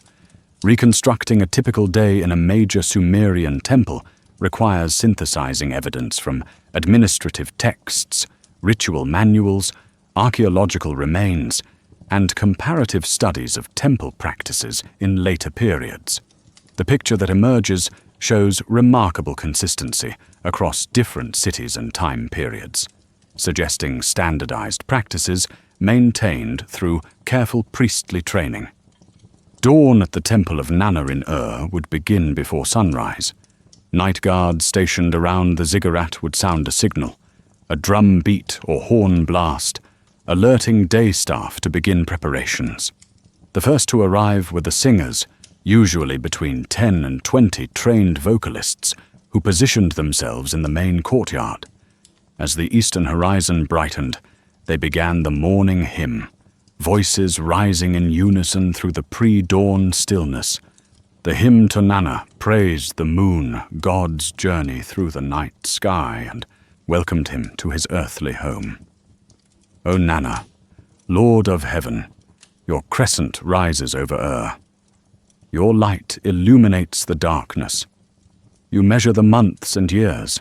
You guide sailors and travelers. The words followed ancient formulas passed down through generations, modified slightly for specific occasions, but essentially unchanged. Singing continued for 15 to 20 minutes, giving time for the god to wake gradually. Just as human sleep requires gentle rousing. While singers performed, other staff members bustled through lower levels. Bakers pulled fresh bread from ovens that had been heating since midnight. Brewers strained beer through reed sieves, removing sediment from the previous day's batch. Butchers prepared cuts of meat designated for that day's offerings, following precise instructions about which cuts suited which meals. Everything moved toward the moment when senior priests would enter the god's chamber and begin the day's first ritual service. The high priest and his assistants, usually 4 to 6 priests depending on the day's schedule, approached the ziggurat's base just as dawn light touched the upper platform.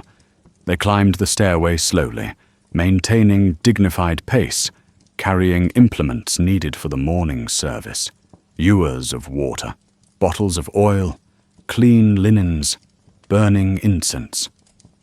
Guards at the chamber entrance stepped aside. The high priest spoke the opening formula. I enter the house of my Lord. I serve the one who made me. He unlocked the door. Inside, the chamber rested in darkness. Curtains drawn the previous evening blocked windows. The cult statue stood on its platform, barely visible. Priests moved deliberately, lighting oil lamps one by one until the chamber brightened. They drew back curtains, opened windows that faced east, allowing dawn light to enter. This was the god's awakening, the transition from divine sleep to divine wakefulness, marked by light, sound, and human attendance. The washing ritual came next. 1. Priest poured water from an ewer over the statue's outstretched hands, catching the runoff in a basin below.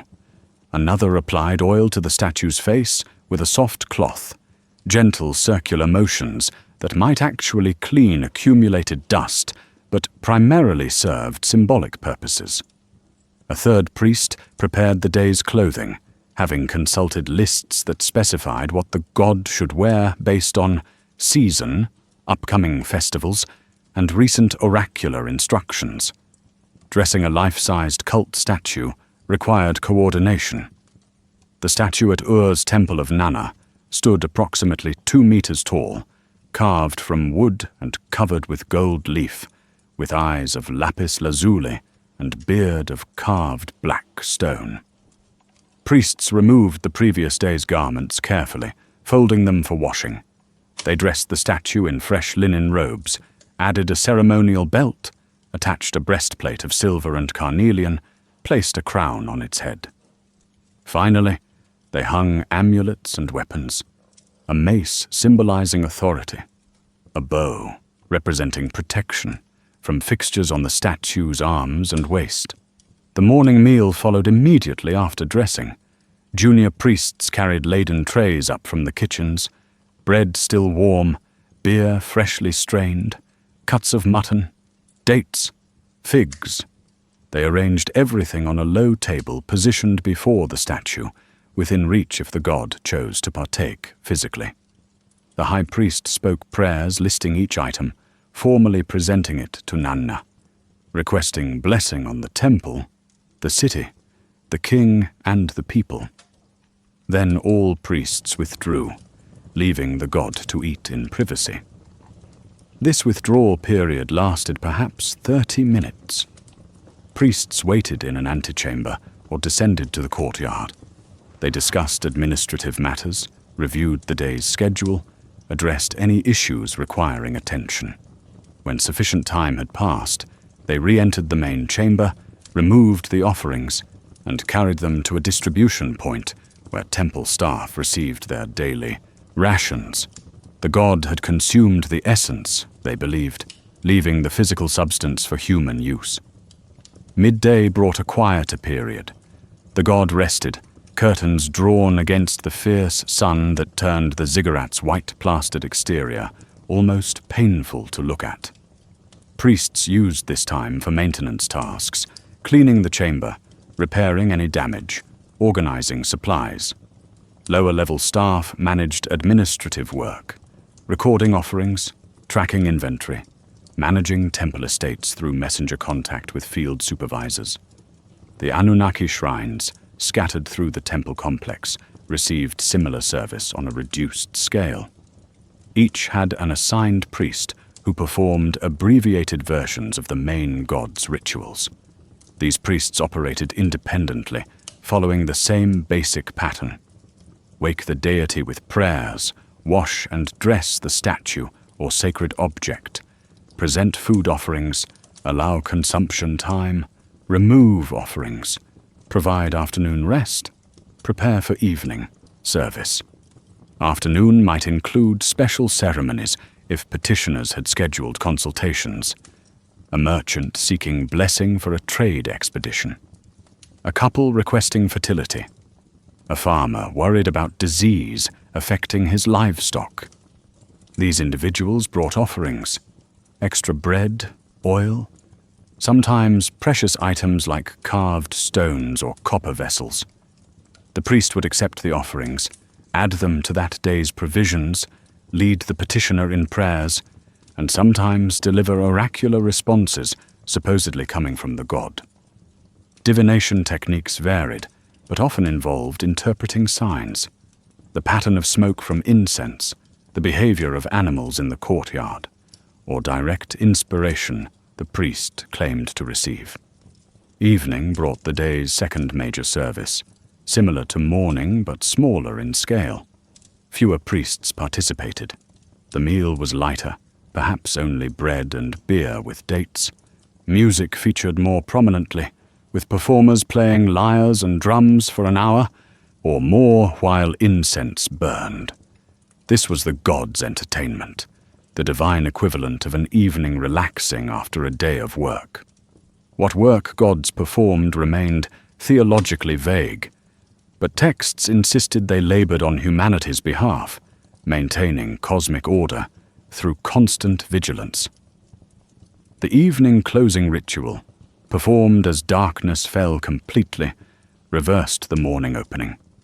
Priests sang farewell hymns, thanking the god for another day of protection.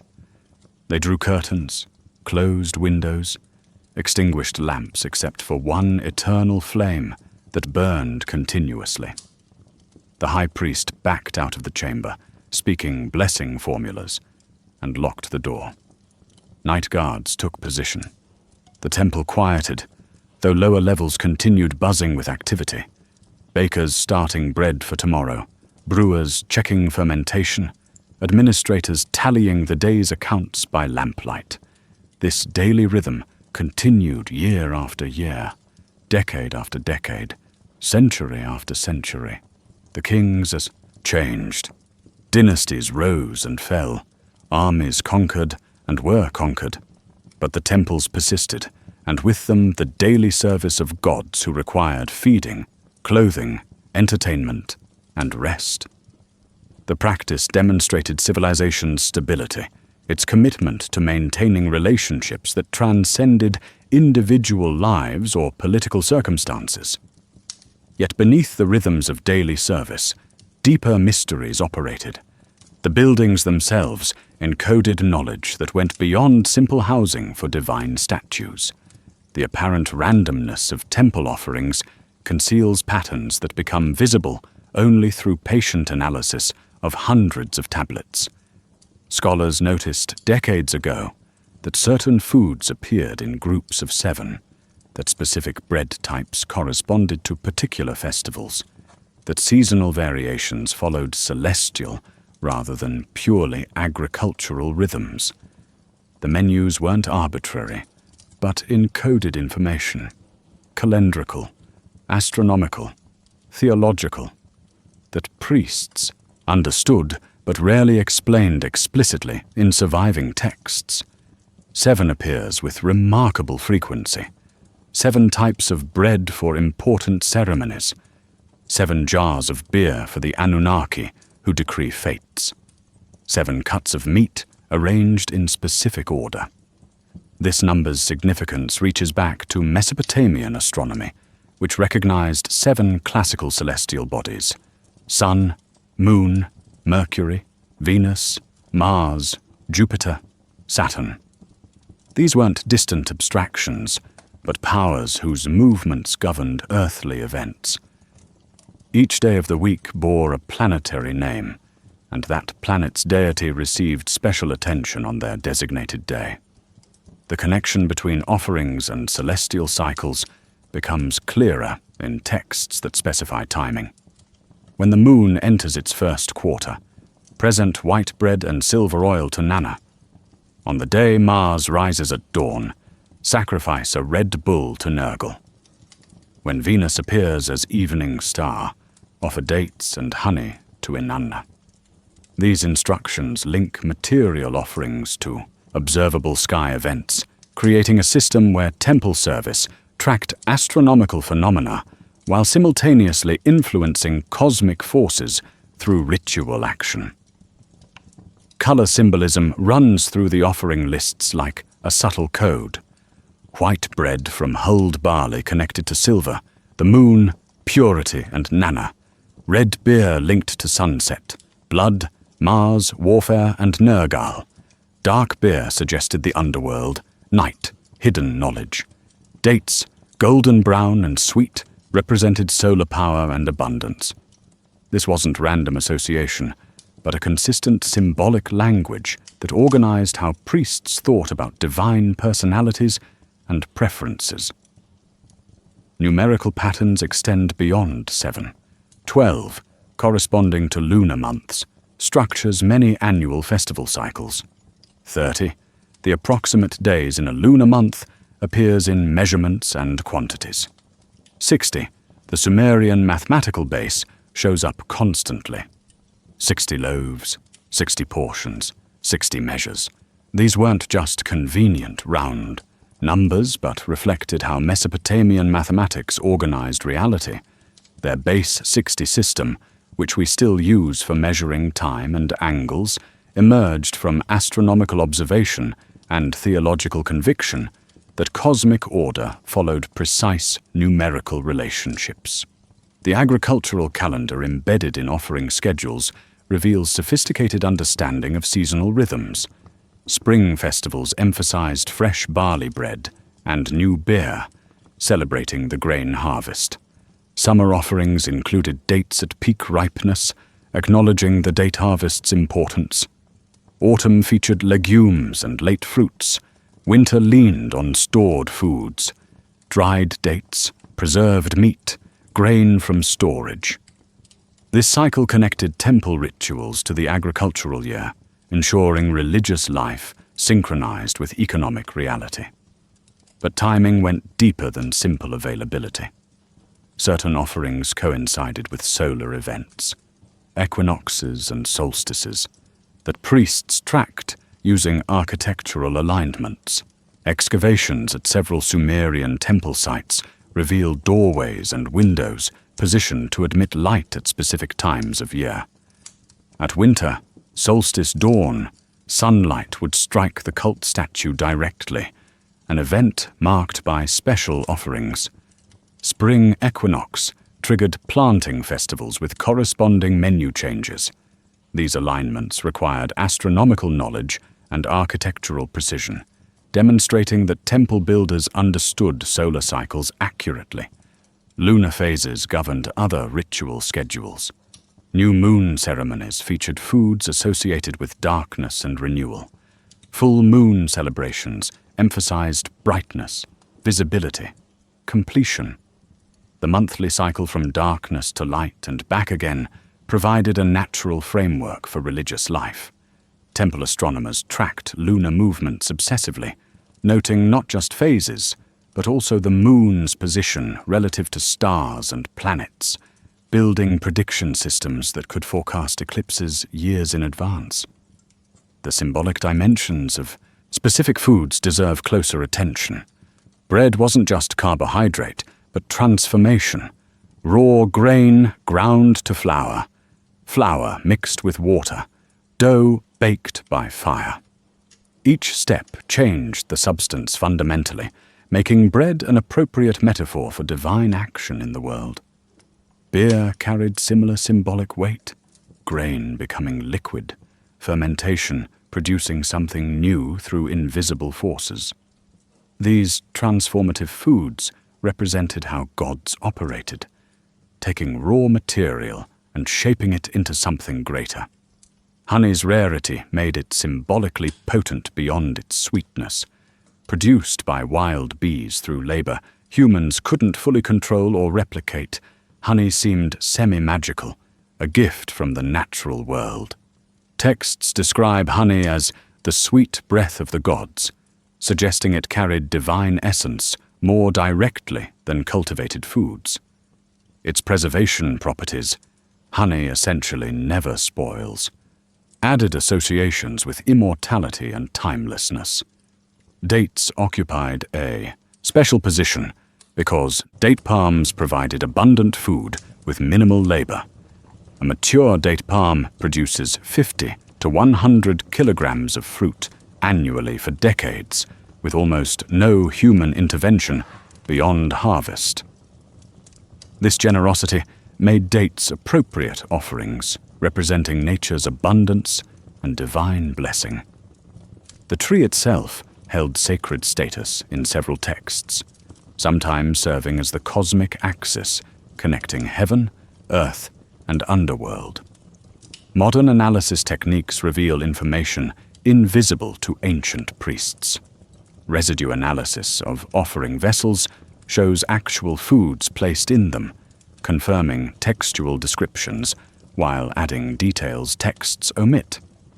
Chemical composition of beer residues indicates alcohol content, brewing techniques, ingredients beyond basic barley. Botanical remains from temple contexts demonstrate that texts accurately recorded what was actually offered, not idealized menus disconnected from practice. Some scholars propose that offering lists encoded astronomical tables, that the sequence and quantities of foods provided mnemonic devices for remembering celestial cycles. A priest memorizing the annual offering schedule would simultaneously learn the yearly pattern of lunar phases, planetary positions, and stellar risings. This theory remains speculative, but intriguing. Sacred texts as astronomical reference works, religious practice as scientific education. Alternative interpretations suggest the Anunnaki's specific food requirements reflected actual biological needs of physical beings. If these entities required sustenance, the argument goes, precise provisioning made sense. The 7 offerings for 7 beings, the regular daily schedule, the attention to portions and preparation. These details seem excessive for purely symbolic theology. Why specify exact measurements unless actual consumption occurred? Mainstream scholarship responds, that precision demonstrates religious seriousness, not literal feeding. The more detailed the ritual, the more effectively it accomplished its purpose, maintaining relationship with divine powers. Symbolic actions work through exactness, through faithfulness to prescribed forms. A liturgy performed sloppily fails regardless of whether gods literally eat the offerings. The precision reflects commitment, not biological necessity. What both interpretations share is recognition that these weren't casual, improvised rituals, but carefully designed systems maintained over centuries. Someone thought deeply about what gods required, when they required it, how it should be presented. That intellectual investment deserves respect, whether we interpret the results as advanced theology or administrative records of physical provisioning. The menus encoded meaning, certainly. Whether that meaning was purely symbolic or described actual transactions remains a question each reader must weigh according to their own assessment of the evidence. The physical structures where these offerings occurred concealed their own encoded knowledge. Modern engagement with Sumerian texts about the Anunnaki reveals a fundamental interpretive divide. How should we read ancient religious literature? As symbolic theology expressing abstract truths through narrative and metaphor, or as historical records describing actual events and entities, however strange they seem to modern sensibilities? This isn't a new question. Scholars debated it even in the early 20th century, when cuneiform translation first made these texts accessible. But popular interest has intensified the debate, creating space for alternative interpretations that challenge academic consensus. The ancient astronaut hypothesis, popularized by Erich von Däniken's 1968 book, Chariots of the Gods, and elaborated by Zecharia Sitchin in The 12th Planet, 1976, proposes that the Anunnaki were extraterrestrial beings who visited Earth in prehistoric times. According to this view, Sumerian texts describe actual contact between humans and advanced non-human intelligences. The gods' need for food, their physical bodies, their technological capabilities, their role in teaching civilization. All these details, proponents argue, make more sense as descriptions of aliens than as religious mythology. Sitchin's work drew heavily on Sumerian texts, particularly focusing on creation narratives and descriptions of divine activities. He interpreted references to the Anunnaki coming from the heavens as describing space travel. Mentions of divine tools and weapons became advanced technology. The gods' apparent immortality suggested biological engineering. The creation of humans from clay mixed with divine blood represented genetic manipulation. Sitchin constructed an elaborate narrative where the Anunnaki needed gold for atmospheric purposes on their home planet, established mining operations on Earth, genetically modified primates to create human workers, and governed early civilizations directly. These ideas gained substantial public following despite near universal rejection by academic scholars. Part of their appeal lies in how they treat ancient texts seriously, refusing to dismiss descriptions as primitive superstition or simple metaphor. If Sumerians said the Anunnaki came from the sky and needed sustenance, perhaps they meant it literally. If texts describe gods performing seemingly impossible feats, perhaps advanced technology explains what appeared miraculous to ancient observers. Mainstream scholarship raises numerous objections to this approach. First, translations matter enormously, and ancient astronaut theorists often work from flawed or outdated translations, missing nuances that specialists recognize. Sumerian is an extremely difficult language, unrelated to any modern tongue, understood primarily through comparing thousands of texts to identify patterns. Early translations made errors later scholarship corrected. Basing theories on problematic translations builds on unstable foundations. Second, context matters. Reading isolated passages without understanding their place in broader literary traditions produces misinterpretations. A phrase that seems to describe space travel might be conventional religious language when read within the full text and compared to similar passages elsewhere. Ancient astronaut theories often quote fragments while ignoring surrounding material that clarifies meaning. Third, symbolic interpretation isn't dismissive, but recognizes how religious literature actually functions. When biblical texts say, "God walks in the garden," scholars don't imagine literal divine feet and legs, but understand this as anthropomorphic language expressing theological claims about divine presence. Similarly, when Sumerian texts describe gods eating and drinking, this might express beliefs about divine human relationships rather than describing physical consumption. Fourth, the claimed evidence for ancient high technology doesn't withstand scrutiny. Archaeological excavations reveal stone tools, copper implements, basic bronze working, nothing suggesting capabilities beyond what ancient humans possessed. If aliens taught Sumerians advanced technology, why do we find only technologies explicable through known human innovation? The architectural achievements, while impressive, used known techniques: human labor, simple machines, patient effort. Modern reconstructions have built ziggurats using ancient methods without requiring lost technology. Fifth, biological and genetic evidence contradicts claims about human genetic manipulation. Modern DNA analysis shows continuous human evolution through natural processes, with no sudden genetic changes suggesting external intervention. Our genes tell a story of gradual development, not engineered creation. Yet the alternative interpretations persist, and their persistence deserves thoughtful consideration. Why do these ideas resonate so strongly despite academic rejection? Perhaps because they offer different kinds of answers to deep questions about human origins and our place in the cosmos. Perhaps because academic authority doesn't automatically deserve uncritical acceptance. History contains many examples of conventional wisdom later proven wrong. Perhaps because something in the Sumerian texts genuinely puzzles even mainstream scholars, creating space for speculation.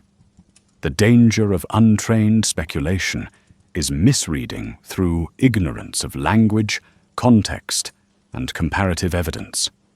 When someone translates Anunnaki as "those who from heaven to earth came," instead of "offspring of Anu," they're working from translation choices that specialists consider inaccurate. Building elaborate theories on mistranslations produces castles on sand. The ancient astronaut hypothesis relies heavily on such translation liberties, treating ambiguous Sumerian as definitively supporting extraterrestrial interpretations when the original language permits multiple readings. But the danger of academic orthodoxy is premature closure, dismissing possibilities without fair examination because they challenge existing frameworks. Science advances partly through maverick thinkers questioning consensus. If we automatically reject any interpretation that suggests ancient accounts might reference unfamiliar phenomena, we risk missing actual mysteries hidden in the texts. The proper approach balances skepticism toward extraordinary claims with openness to evidence-based challenges to conventional understanding. What can we say with confidence? Sumerian texts describe beings called the Anunnaki, who required food, lived in temples, wielded authority over humans, and connected to both celestial and terrestrial realms. These descriptions served theological purposes in their original context, expressing beliefs about divine-human relationships, cosmic order, and ritual obligations. Whether the descriptions also reference actual entities beyond symbolic theology remains debatable, depending partly on philosophical assumptions about materialism, the nature of consciousness, and what kinds of beings might exist. The interpretive divide won't resolve through evidence alone, because it involves differing assumptions about what counts as plausible explanation. Someone convinced that consciousness is purely material and life exists only on Earth will interpret texts one way. Someone open to non-material realities and extraterrestrial life might interpret them differently. Both approaches can engage the evidence seriously while reaching opposite conclusions. Perhaps the most productive stance is humble agnosticism combined with continued investigation.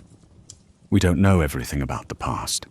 Ancient people weren't stupid, and their testimony deserves respect, even when it describes experiences foreign to modern life. Mainstream scholarship provides crucial context and linguistic expertise that alternative theories often lack. But mainstream assumptions sometimes blind scholars to possibilities outside their frameworks. The conversation between conventional and alternative interpretations, if conducted respectfully, enriches understanding even when consensus remains elusive. What matters ultimately isn't settling this debate, but maintaining wonder at what the texts reveal about human thought 5,000 years ago. Whether symbolic theology or literal description, the Sumerian creation of written records changed human existence profoundly, giving us access to minds separated from ours by immense time, yet still recognizably grappling with meaning, purpose, origin, and destiny. The archaeological evidence beneath temple sites offers some clarity about what actually occurred there. Excavations at major Sumerian sites, Uruk, Eridu, Nippur, Lagash, have exposed layer after layer of occupation, revealing how these cities grew from small villages into urban centers over millennia. The physical evidence provides ground truth that texts alone can't offer, showing what people actually built, what they ate, how they organized space, and what technologies they possessed. This material record either confirms textual descriptions or reveals gaps between ideology and practice. Temple granaries excavated at contained storage capacity for hundreds of thousands of liters of grain. The structures themselves demonstrate sophisticated understanding of preservation requirements. Raised floors kept grain above groundwater and seasonal flooding. Thick walls provided insulation against temperature extremes. Ventilation systems, simple but effective, prevented moisture accumulation that would spoil stored grain. These weren't improvised solutions, but refined technologies developed through generations of experience managing agricultural surpluses in challenging conditions. Kitchen areas show industrial-scale food processing, grinding stones worn smooth from thousands of hours of use, ovens large enough to bake dozens of loaves simultaneously, brewing vats with capacities measured in hundreds of liters. The size and sophistication of these facilities match what administrative texts describe. Temples as major economic centers producing food for divine offerings, priestly rations, festival distributions, and trade. The physical infrastructure confirms the textual picture of temples as food production factories.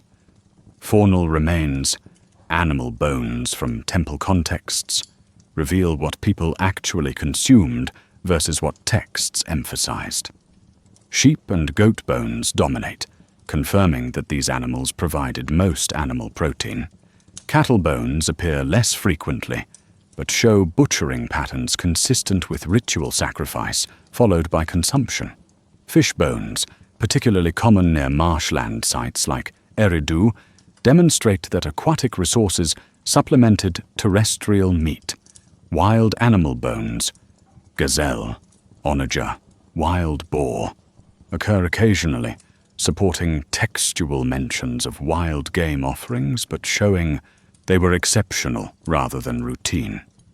Botanical evidence comes from several sources. Charred grain preserved in fires, often stored grain that burned during temple destruction. Impressions in clay where grain kernels pressed into wet surfaces before firing. Actual seeds and plant materials preserved in dry contexts or waterlogged deposits. These remains confirm that barley dominated grain production, with emmer wheat as secondary crop. Date seeds appear abundantly, supporting texts that emphasize dates' importance.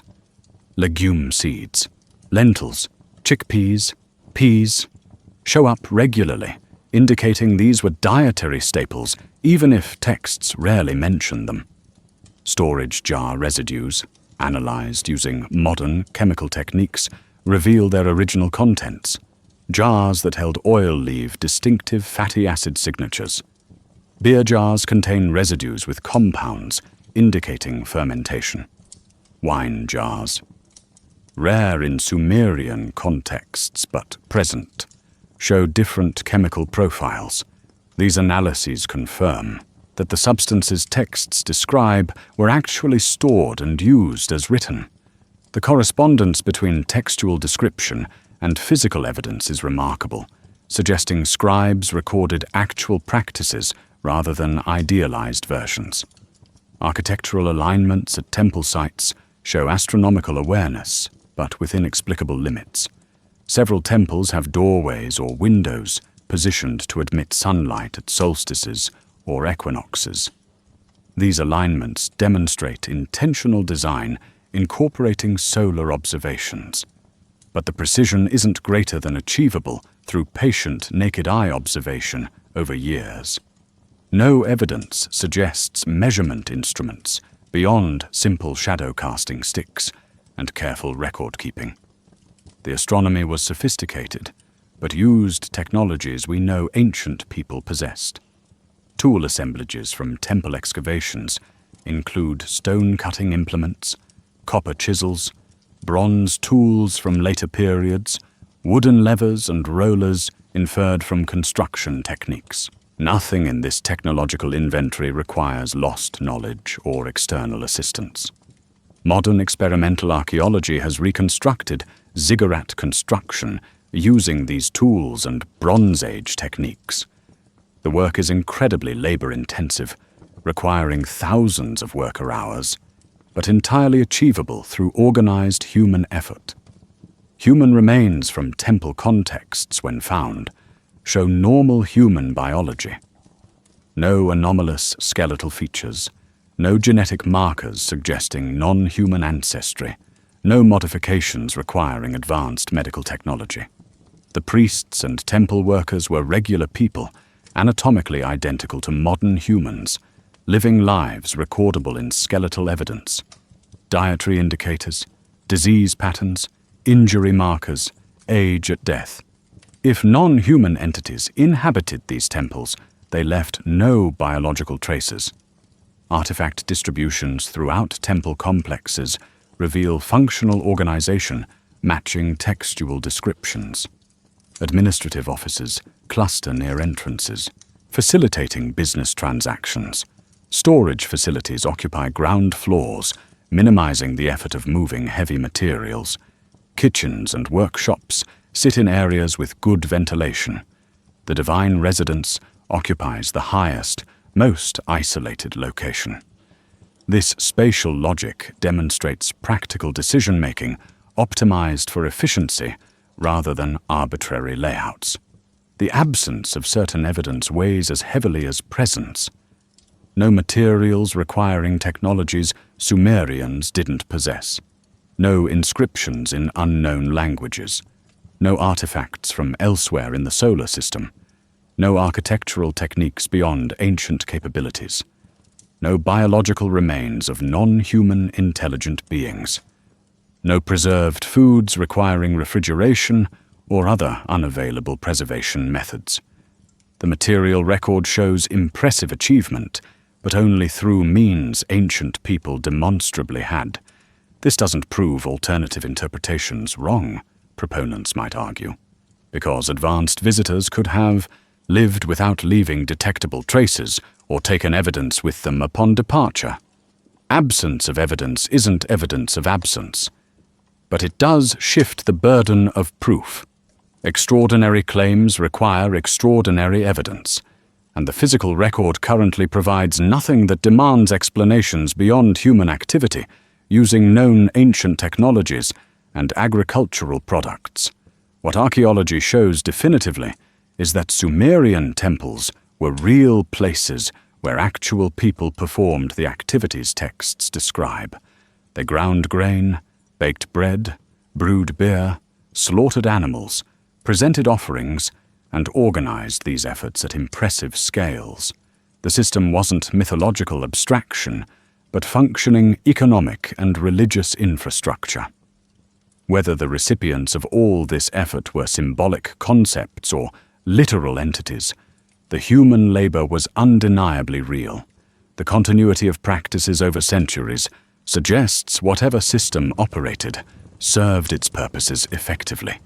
Temples persisted because they worked, providing organizational structures that helped agricultural societies thrive in challenging environments. The theology might have been literally true, symbolically true, or pragmatically useful, regardless of metaphysical truth. From archaeology's perspective, what matters is that people believed sufficiently to invest enormous resources across many generations. The excavated record invites humble wonder at what humans accomplished with limited tools and unlimited dedication. Whether or not gods and Anunnaki literally consumed the offerings, human devotion built civilizations that survived millennia, created writing systems still decipherable today, and left questions we're still exploring 5,000 years later. Some mysteries remain beyond archaeological recovery, preserved only in silence and fragmentary texts. The fundamental interpretive question isn't what Sumerian texts say. We can read the words clearly enough after a century of scholarship, but how to understand what they meant to say. Were these myths in the sense of imaginative stories expressing theological truths? Historical records attempting to preserve actual events? Coded transmissions of scientific or astronomical knowledge? Propaganda serving political purposes? Perhaps different texts served different functions, resisting any single categorization. Some scholars approach these texts as pure mythology, comparable to Greek or Norse stories about gods. In this reading, the Anunnaki are literary characters embodying natural forces, psychological archetypes, or social structures. When texts describe them eating and drinking, the descriptions work metaphorically, expressing beliefs about divine human reciprocity through familiar domestic imagery. The specificity, 30 bread varieties, exact beer measurements, demonstrates religious seriousness rather than literal documentation. Precision in ritual shows commitment, makes the symbolic action effective. This mythological interpretation draws support from comparative religion. Cultures worldwide describe gods in anthropomorphic terms, attributing human qualities to transcendent powers as a way of making the incomprehensible somewhat graspable. Egyptian deities had complex mythological lives, including meals and conflicts. Greek gods drank nectar and feasted on Olympus. Hindu texts describe elaborate divine households. The pattern suggests a common human tendency to imagine the sacred in familiar terms, not evidence of literal divine dining across all cultures. Others read the texts as theological documents, systematically expressing Sumerian religious philosophy. The Anunnaki represent actual spiritual entities, the argument goes, but descriptions of their physical needs should be understood as ritual language rather than biological fact. The daily feeding ceremonies maintained relationships with these powers through prescribed actions. Whether the gods literally consumed, offerings mattered less than whether humans faithfully performed their obligations. The system worked through symbolic action, backed by genuine belief. This theological reading acknowledges layers of meaning in ritual practice. A priest presenting bread to a statue understands the action on multiple levels simultaneously, as feeding a divine being, as maintaining cosmic order, as fulfilling social duty, as economic transaction, redistributing wealth. These meanings don't conflict, but coexist, making the ritual rich and multifaceted. Perhaps ancient practitioners never worried about literal versus symbolic, because that distinction would have seemed artificial to them. A few researchers propose historical core theories, suggesting myths preserve garbled memories of actual prehistoric events. Maybe the Anunnaki texts remember a real group. Perhaps advanced travelers from elsewhere. Perhaps a lost human civilization. Perhaps something else entirely, whose interactions with early Mesopotamians later became mythologized. The kernel of historical truth, they argue, got embellished through centuries of oral tradition before writing captured it. Separating fact from elaboration becomes nearly impossible across such time depth. But dismissing any historical basis might throw away valuable information. This approach faces the challenge of specificity. If texts preserve historical memories, why these particular details? Why emphasize food provision over other potential interactions? Why no clear descriptions of technologies or knowledge these visitors supposedly shared? Proponents respond that selective memory and cultural priorities shaped what got remembered. Agricultural societies naturally focused on food production and distribution, so those details survived while other information faded. The argument remains speculative, but not inherently unreasonable.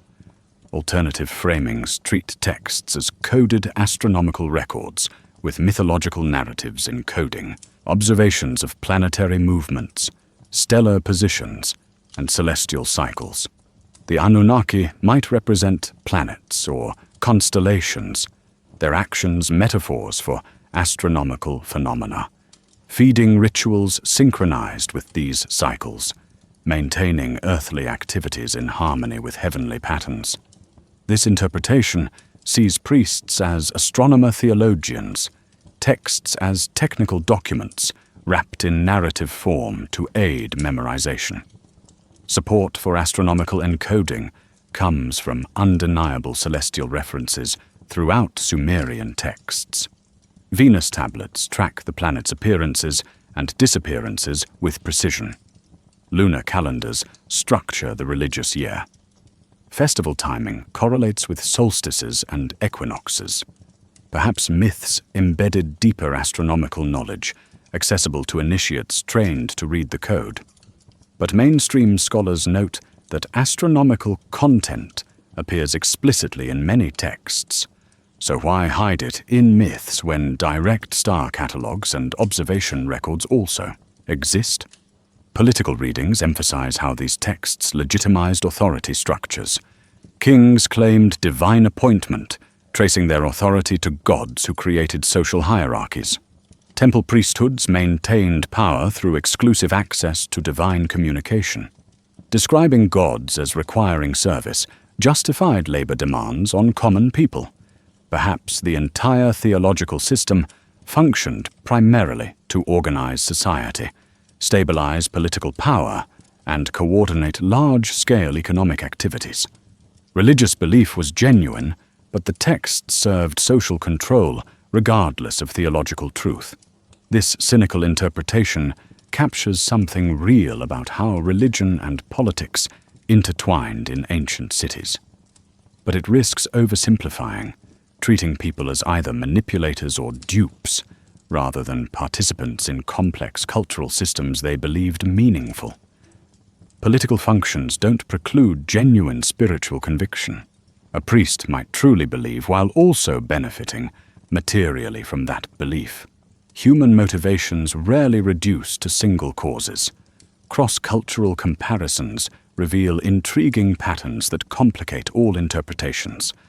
Multiple ancient cultures describe pre-flood civilizations taught by divine or semi-divine beings. Sumerian texts mention the Anunnaki before the flood. Egyptian texts describe gods ruling during a golden age. Indian traditions speak of sages and devas interacting with early humans. Chinese legends preserve stories of divine emperors. Are these independent developments of similar mythological themes? Diffused memories of shared prehistoric events? Evidence of actual worldwide contact in deep antiquity? Each answer brings different implications. We may never definitively resolve how to read these texts because we can't interview ancient Sumerians about their interpretations. Did they believe literally? Symbolically? Both simultaneously through different modes of understanding? The very question might be anachronistic, imposing modern categories onto thought systems that operated differently. Perhaps they didn't distinguish between literal and symbolic the way we do, experiencing religious reality as something neither purely material nor purely abstract, but participatory and transformative. The genre question matters because different answers lead to different relationships with the past. If we read texts as purely mythological, we place Sumerians safely in primitive religion boxes, their beliefs interesting but superseded by modern understanding. If we read texts as potentially historical, we open unsettling possibilities about what we don't know regarding human prehistory. If we read them as astronomical, we recognize sophisticated knowledge encoded in unexpected places. If we emphasize political functions, we see continuities between ancient and modern power structures. Perhaps the wisest approach accepts that texts operated on multiple levels simultaneously, serving various purposes for different audiences and different contexts. A single text could be mythological story, theological statement, astronomical record, political legitimation, and entertainment all at once. Ancient people were sophisticated enough to hold these meanings together without demanding they choose one. Maybe we should grant them that sophistication rather than forcing their thought into our categorical boxes. The question of genre bleeds into broader questions about what we're willing to consider possible. The Sumerian language died as a spoken tongue around 2000 BCE, replaced gradually by Akkadian as the dominant language in Mesopotamia. But Sumerian religious texts continued being copied, studied, and translated for another 2,000 years, remaining sacred literature long after native speakers disappeared. This continuity through linguistic and cultural transformation reveals how powerfully these ideas gripped human imagination, remaining relevant across dramatic historical changes. Akkadian-speaking peoples, including Babylonians and Assyrians, adopted Sumerian deities wholesale while adapting their characteristics. The Anunnaki appeared in Akkadian texts, their roles evolving, but their fundamental nature preserved. They continued receiving offerings according to ancient patterns. New myths incorporated them, connecting Akkadian traditions to Sumerian roots. This cultural transmission suggests something in these figures resonated beyond their original context, addressing needs or questions that transcended specific languages and political arrangements. The Anunnaki's role shifted noticeably in later periods. Sumerian texts portray them primarily as servants, and administrators in divine courts, recipients of offerings in temple rituals. Babylonian texts increasingly emphasize their function as underworld judges, determining fates of the dead. The 7 Anunnaki become 7 judges sitting in the underworld, deciding which souls proceed to peaceful rest and which face punishment. This transformation from celestial administrators to underworld authorities reflects changing theological priorities as Babylonian religion developed more elaborate afterlife concepts. Some continuity threads connect Mesopotamian traditions to later religious developments in the region. Biblical texts, particularly Genesis, contain narratives with clear Mesopotamian parallels. The flood story in Genesis follows the structure and many details of Sumerian and Akkadian flood myths. The Tower of Babel might reference Mesopotamian ziggurats and the linguistic diversity of ancient cities. References to Nephilim, divine beings who came to Earth and interacted with humans, echo older traditions about the Anunnaki. These parallels suggest cultural memory flowing from earlier to later traditions. The nature of this transmission remains debated. Did later Jewish writers directly borrow from Mesopotamian sources during the Babylonian exile in the 6th century BCE? Did common stories circulate throughout the ancient Near East, each culture developing their own versions? Or do the similarities reflect universal human tendencies to construct certain narrative types when thinking about origins, floods, and divine human relationships? Each explanation has scholarly defenders and different implications for understanding how ideas move between cultures. Persian conquest of Mesopotamia in the 6th century BCE brought new religious influences while preserving older traditions. Zoroastrian dualism, the cosmic struggle between good and evil, layered onto existing beliefs. Greek conquest under Alexander in the 4th century BCE introduced Hellenistic philosophical frameworks. Yet cuneiform texts continued being copied and studied even as the cultural context transformed radically. Temple scribes maintained ancient knowledge, preserving texts that were already ancient by their time, treating them as links to wisdom moderns had lost. The latest known cuneiform text dates to 75 CE, written more than 3,000 years after the Sumerian language died and more than 4,000 years after the earliest written records. This remarkable longevity suggests the script and the traditions it encoded held profound importance. Even as new religions, Christianity, eventually Islam, displaced old ones, memory of what came before persisted in fragmentary form, influencing thought in ways participants might not have consciously recognized. Islamic scholars in medieval Baghdad preserved knowledge of Mesopotamian sites. Though they couldn't read cuneiform, they recognized that mounds throughout Iraq contained ruins of ancient cities mentioned in their own scriptures and classical sources. Some medieval texts reference older traditions about beings who lived before the flood, taught humans various arts, and departed when civilization became corrupt. Whether these represent continuous oral tradition or creative interpretation of visible ruins remains uncertain. The modern rediscovery of cuneiform in the 19th century shocked European scholars. Here were texts from before the Bible, describing creation, floods, divine councils, and human origins in ways that both paralleled and complicated biblical narratives. The realization that written history extended thousands of years earlier than previously thought revolutionized understanding of human civilization. Suddenly, the Sumerians weren't legendary but documentable, their thoughts readable, their cities excavatable.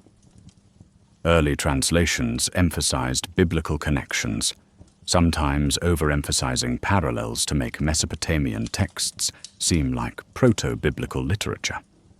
More recent scholarship treats Sumerian and biblical traditions as independent developments sharing common cultural environment. The relationship is complex, neither simple borrowing nor complete independence, but something in between.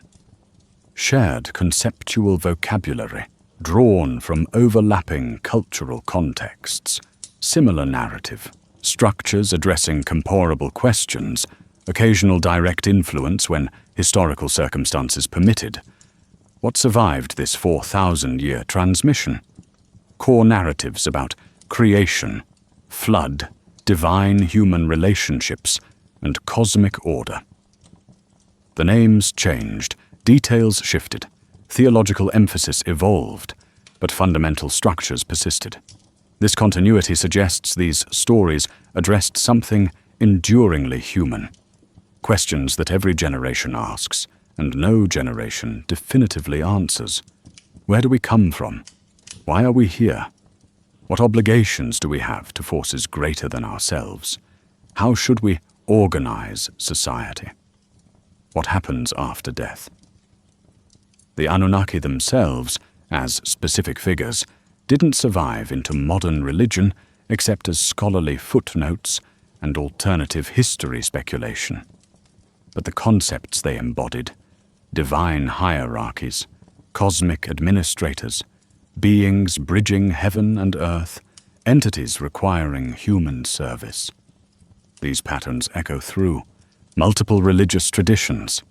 Angels in Judaism, Christianity, and Islam share some functional similarities with the Anunnaki. Numerous spiritual beings ranked below the supreme deity, carrying out divine will, interacting with humans. The names and details differ enormously, but structural parallels exist. Perhaps traditions survive not through direct transmission of specific content, but through recurring patterns that feel true to human experience. We organize our own institutions hierarchically, so imagining cosmic hierarchies feels natural. We experience obligations and reciprocal relationships, so framing divine-human interaction as mutual obligation makes sense. We need explanations for why life is hard, so myths about being created to labor provide satisfying answers. The particular forms change, but underlying structures recur because they map onto how humans think and organize meaning. Trying to trace precise transmission paths from Sumerian to later traditions often proves impossible. Too much time, too many cultural disruptions, too little surviving evidence. We can identify parallels and note possibilities, but definitive claims about who borrowed what from whom exceed what sources allow. Perhaps that uncertainty is appropriate, reminding us that cultural influences flow in complex, unpredictable ways that resist simple, linear narratives. What we can say confidently is that ideas first written down by Sumerian scribes 5,000 years ago still circulate today, transformed beyond recognition, but carrying genetic traces of their origin. Every time someone imagines divine councils, cosmic hierarchies, or humans created to serve higher purposes, they engage with conceptual frameworks Mesopotamian civilization helped develop. The Anunnaki may not be household names, but the theological architecture they inhabited still shapes how many people think about the sacred. That continuity across such vast time and cultural transformation deserves its own kind of wonder, separate from questions about literal truth or historical accuracy. Human thought persists, adapts, survives even when languages die and empires crumble. The clay tablets that carried these ideas proved more durable than the cities that produced them. And somewhere in that persistence lives something worth contemplating on a quiet evening, letting the questions unfold without demanding immediate answers. The clay tablets lay buried for millennia under wind-blown sand and accumulated debris, their wedge-shaped writing illegible to anyone who passed over the mounds that had once been cities. Mesopotamian civilization collapsed in stages, conquered by Persians, then Greeks, then Parthians and Sassanids. Islam swept through in the 7th century CE, bringing new languages, new religions, new ways of organizing knowledge. The old texts became archaeological strata, physical objects divorced from cultural meaning, waiting in darkness for someone to remember how to read them. Medieval Arab scholars knew something important lay beneath Iraq's Tell mounds, those artificial hills that dot the landscape marking ancient settlements. They preserved traditions about cities mentioned in the Quran and older sources, identifying locations even when they couldn't access the texts buried there. A few cuneiform inscriptions remained visible on cliff faces and monument fragments, strange triangular marks that travelers sketched and wondered about. But the script remained unreadable, its meaning lost to time's passage. European travelers in the 18th and 19th centuries brought archaeological interest and colonial ambitions to the Middle East. They excavated tells, looking for treasures and biblical confirmations. The British diplomat Henry Rawlinson achieved the crucial breakthrough in the 1830s and 1840s, working on inscriptions carved into cliffs at Behistun in Persia. The text appeared in 3 scripts: Old Persian, Elamite, and Babylonian cuneiform. By deciphering the Persian version first, then using that as a key to the Babylonian, Rawlinson and others gradually unlocked cuneiform's basic structure. The process was painstaking. Cuneiform isn't alphabetic, but logosyllabic, meaning signs can represent whole words, syllables, or disambiguation markers depending on context. A single sign might have multiple possible readings. Only by comparing thousands of texts could scholars identify patterns, build vocabularies, understand grammar. By the late 19th century, they could read Babylonian and Assyrian texts with confidence. Sumerian took longer because it was more ancient and unrelated to any known language family. But by the early 20th century, scholars were translating Sumerian literature. The shock of reading humanity's first written thoughts cannot be overstated. Here were voices from 5,000 years ago, speaking directly about their concerns, beliefs, fears, and hopes. Not second-hand accounts, but primary sources. The actual words of Sumerian priests, scribes, poets, and kings. The Epic of Gilgamesh emerged from obscurity, revealing sophisticated literature from before the Bible was written. Creation myths, legal codes, astronomical texts, medical treatises, love poems. An entire civilization's intellectual output became accessible. Among these recovered texts were the Anunnaki references, feeding lists and mythological narratives that described divine beings requiring sustenance and service. Early translators like Samuel Noah Kramer, working through the 20th century, made Sumerian literature available to broader audiences. His books brought ancient Mesopotamia into public consciousness, showing that civilization's roots reached deeper than anyone had imagined. The Sumerians weren't legendary but real, their achievements documentable, their thoughts now readable. Modern archaeological work continues revealing new information. Excavations in Iraq, though disrupted by political instability and conflict, still uncover tablets, artifacts, and architectural remains. Remote sensing technologies, ground-penetrating radar, satellite imagery, magnetometry, locate buried structures without excavation. Digital archives make thousands of tablets accessible to scholars worldwide, enabling research that once required travel to distant museums.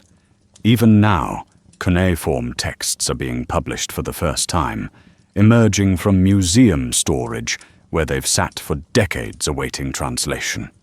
The digital humanities revolution has transformed Mesopotamian studies.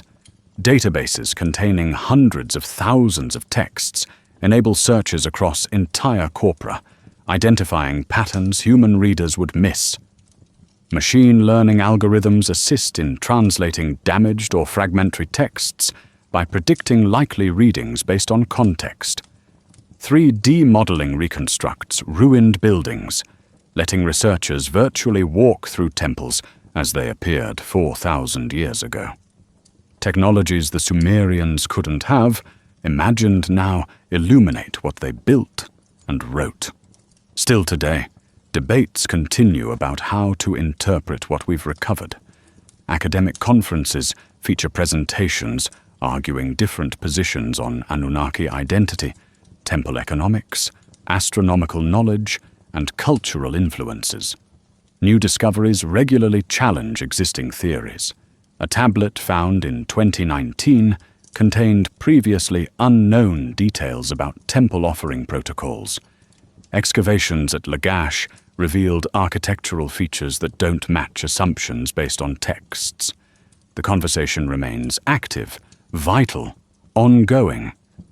Popular interest has exploded beyond academic circles, particularly regarding the Anunnaki and ancient astronaut theories. Books, documentaries, websites, and social media discussions engage millions who might never read scholarly journals. This democratization of interest brings both benefits and challenges. More people care about ancient history, funding, and attention flow toward research. But misinformation spreads easily when untrained interpreters make confident claims based on flawed translations or decontextualized fragments. The tension between academic scholarship and popular interpretation reflects broader questions about who owns the past and how we decide what counts as legitimate interpretation. Ancient Mesopotamians left their texts for us, but couldn't control how we'd read them. Every generation brings its own questions, projects its own concerns onto ancient sources. Perhaps that's inevitable, and even productive, as long as we remain humble about distinguishing what texts actually say from what we want them to say. What survives into our present from Sumerian civilization? Not their language as a living tongue, though Sumerian lives on in scholarship and liturgy. Not their political structures or specific religious practices. What survives are questions and conceptual frameworks that still shape how humans think about origin, purpose, obligation, and cosmic order. The specific answers have changed, but the questions remain familiar. We still ask where we came from, why we're here, what forces govern existence beyond our control. The clay tablets themselves, scattered across museum collections worldwide, embody remarkable durability. Fired clay lasts essentially forever in dry conditions. Paper crumbles, digital storage corrupts, but baked mud endures. The medium matched the message, permanent records for civilizations that wanted their words to outlast them. They succeeded beyond any reasonable expectation. 5,000 years, and we can still read their thoughts. Even now, as you listen to this, researchers are translating newly published texts. Archaeologists are excavating sites in Iraq's quieter regions, and specialists are revising theories based on accumulated evidence. The conversation with ancient Mesopotamia continues actively, not as settled history, but as living investigation. Each generation has the chance to encounter these voices freshly, to ask new questions, to find meanings previous readers missed. The stars those ancient astronomers watched still wheel overhead in their predictable patterns, unchanged across all the civilizations that have risen and fallen since Sumerian priests first charted their movements. That continuity connects us directly to them. When you look at the moon, you see what they saw, the same face, the same phases. The Milky Way that arched over arches over your location tonight. We share the sky, separated by time, but joined by attention to the same celestial dance. Perhaps the deepest legacy isn't specific beliefs about the Anunnaki, or any particular theological claim, but something simpler and more profound. The Sumerians showed that human thought could be preserved, that voices could speak across vast time, that we're not isolated in our present moment, but part of a conversation stretching back to the beginning of writing and forward into an unknowable future.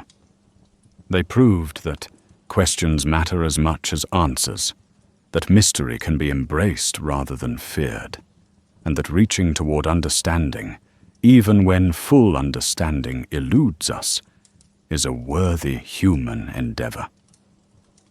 We're still reaching, still questioning, still listening for echoes from ancient temples and lost cities. In that continuity of curiosity and wonder, the Sumerians remain alive. Where are you right now? In what darkness, with what quiet surrounding you?